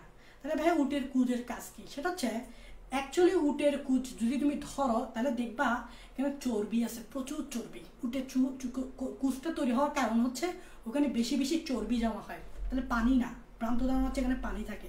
এখানে থাকলে উটের কুচে কি থাকে, চর্বি থাকে, কি থাকে, চর্বি থাকে। এখন ভাই কেন চর্বি থাকে, সেটা হচ্ছে তোমরা জানো যে উট যেহেতু মরুভূমিতে থাকে, তাহলে ওর কি হতে পারে যে তোমার এই যে কুচটা আছে, এই কুচে যে চর্বিগুলো জমা রাখে, সে যখন ডিহাইড্রেশনে ভুগে বা জলের অভাবে ভুগে, মানে জানো তো মরুভূমিতে পানির অভাব থাকে, জলের অভাবে ভুগে, তখন ওই উটের কুচের যে চর্বিগুলো আছে ওগুলো চর্বিগুলো ভাঙা শুরু করে, এবং চর্বিগুলো যখন ভাঙে তখন তোমরা জানো চর্বি ভাঙলে কিন্তু ওখান থেকে প্রচুর শক্তি হয়। তোমরা জানো চর্বিতে থেকে যে শক্তি পাওয়া যায় কার্বোহাইড্রেট থেকে সেরকম শক্তি পাওয়া যায় না, চর্বিতে দ্বিগুণ শক্তি পাওয়া যায় কার্বোহাইড্রেটের তুলনায়। তোমরা এটা জানো, চর্বিতে দ্বিগুণ শক্তি পাওয়া যায় কার্বোহাইড্রেটের তুলনায়। উটের চর্বিগুলো ভাঙা শুরু করে এবং সেখানে এই শক্তিগুলো যোগান দেয়। তখন উটের যখন খাদ্য অভাবে ভুগে বা যখন তার শক্তি লাগে, উটের চর্বিগুলো ভেঙে সেগুলো থেকে প্রচুর শক্তি কোষে যায়, কোষে গিয়ে তোমার রেসপিরেশন হয়, রেসপিরেশন থেকে প্রচুর শক্তি পায়। তাহলে উটের কুচে কোনো পানি জমা থাকে না, ভ্রান্ত ধারণা কি উটের কুচে পানি জমা থাকে, বাট উটের কুচে পানি জমা থাকে না, উটের কুচে চর্বি থাকে, চর্বিগুলো প্রয়োজনের সময় ভেঙে, যখন খাদ্য অভাব থাকবে, পানির অভাব থাকবে, তখন উটের কোষ থেকে চর্বিগুলো ভেঙে তোমার ওখানে কোষে যাবে, কোষে এগুলো রেসপিরেশনে অনেক শক্তি পাবে, তখন সে বেঁচে থাকতে পারবে। কে? উট। তাহলে পানি জমা থাকে না। তাহলে ভাইয়া তো পানি জমা থাকে কোথায় উটে, কারণ তার তো পানির অভাব থাকতে পারে, কারণ জানো, এটা তো জানো যে উটের পানির অভাব থাকতে পারে বিকজ সে মরুভূমিতে থাকে। অ্যাকচুয়ালি উটের পানিগুলো জমা থাকে তার পাকস্থলীতে, পাকস্থলী, উটের কুজে না। তাহলে ভুল ধারণা কি, উটের কুজে পানি জমা থাকে এবং পাকস্থলীতেই মূলত পানি জমা থাকে এবং পানিগুলা পাকস্থলী থেকে রক্তে আসে এবং রক্ত এসে এই যে উটের যে আরবিসি দেখতেছ, উটের আরবিসিতে প্রবেশ করে।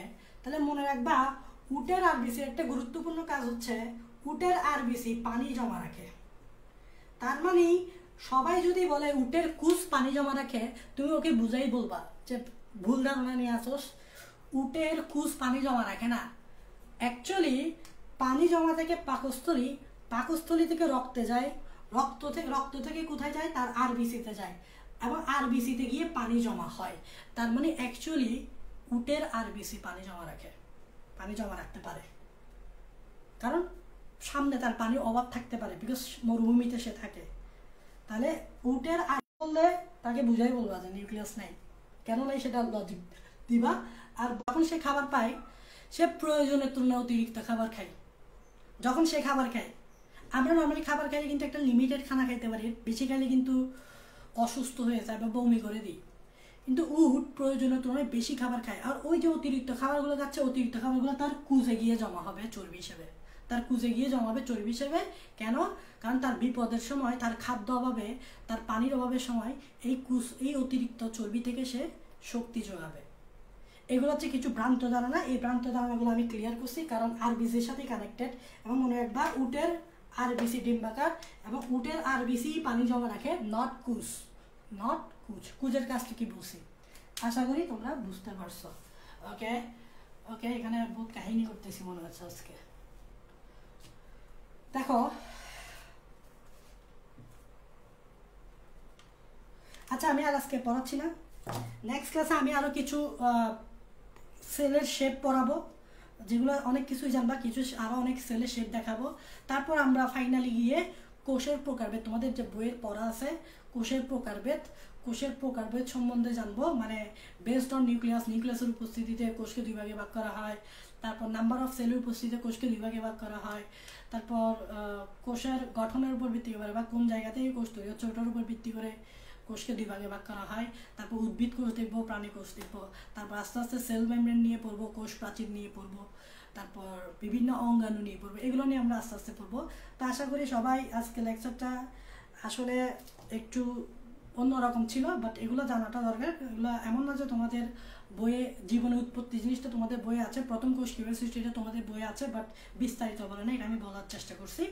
আর এখানে একটু বিভিন্ন শেপ নিয়ে আলোচনা করছি, তার মধ্যে একটা ডাব্লিউবিসি একটা আরবিসি নিয়ে একটু বিস্তারিত আলোচনা করছি, বিকজ আরবিসি নিয়ে আমরা অনেকেই বিস্তারিত জানি না বা লজিক কি জানি না।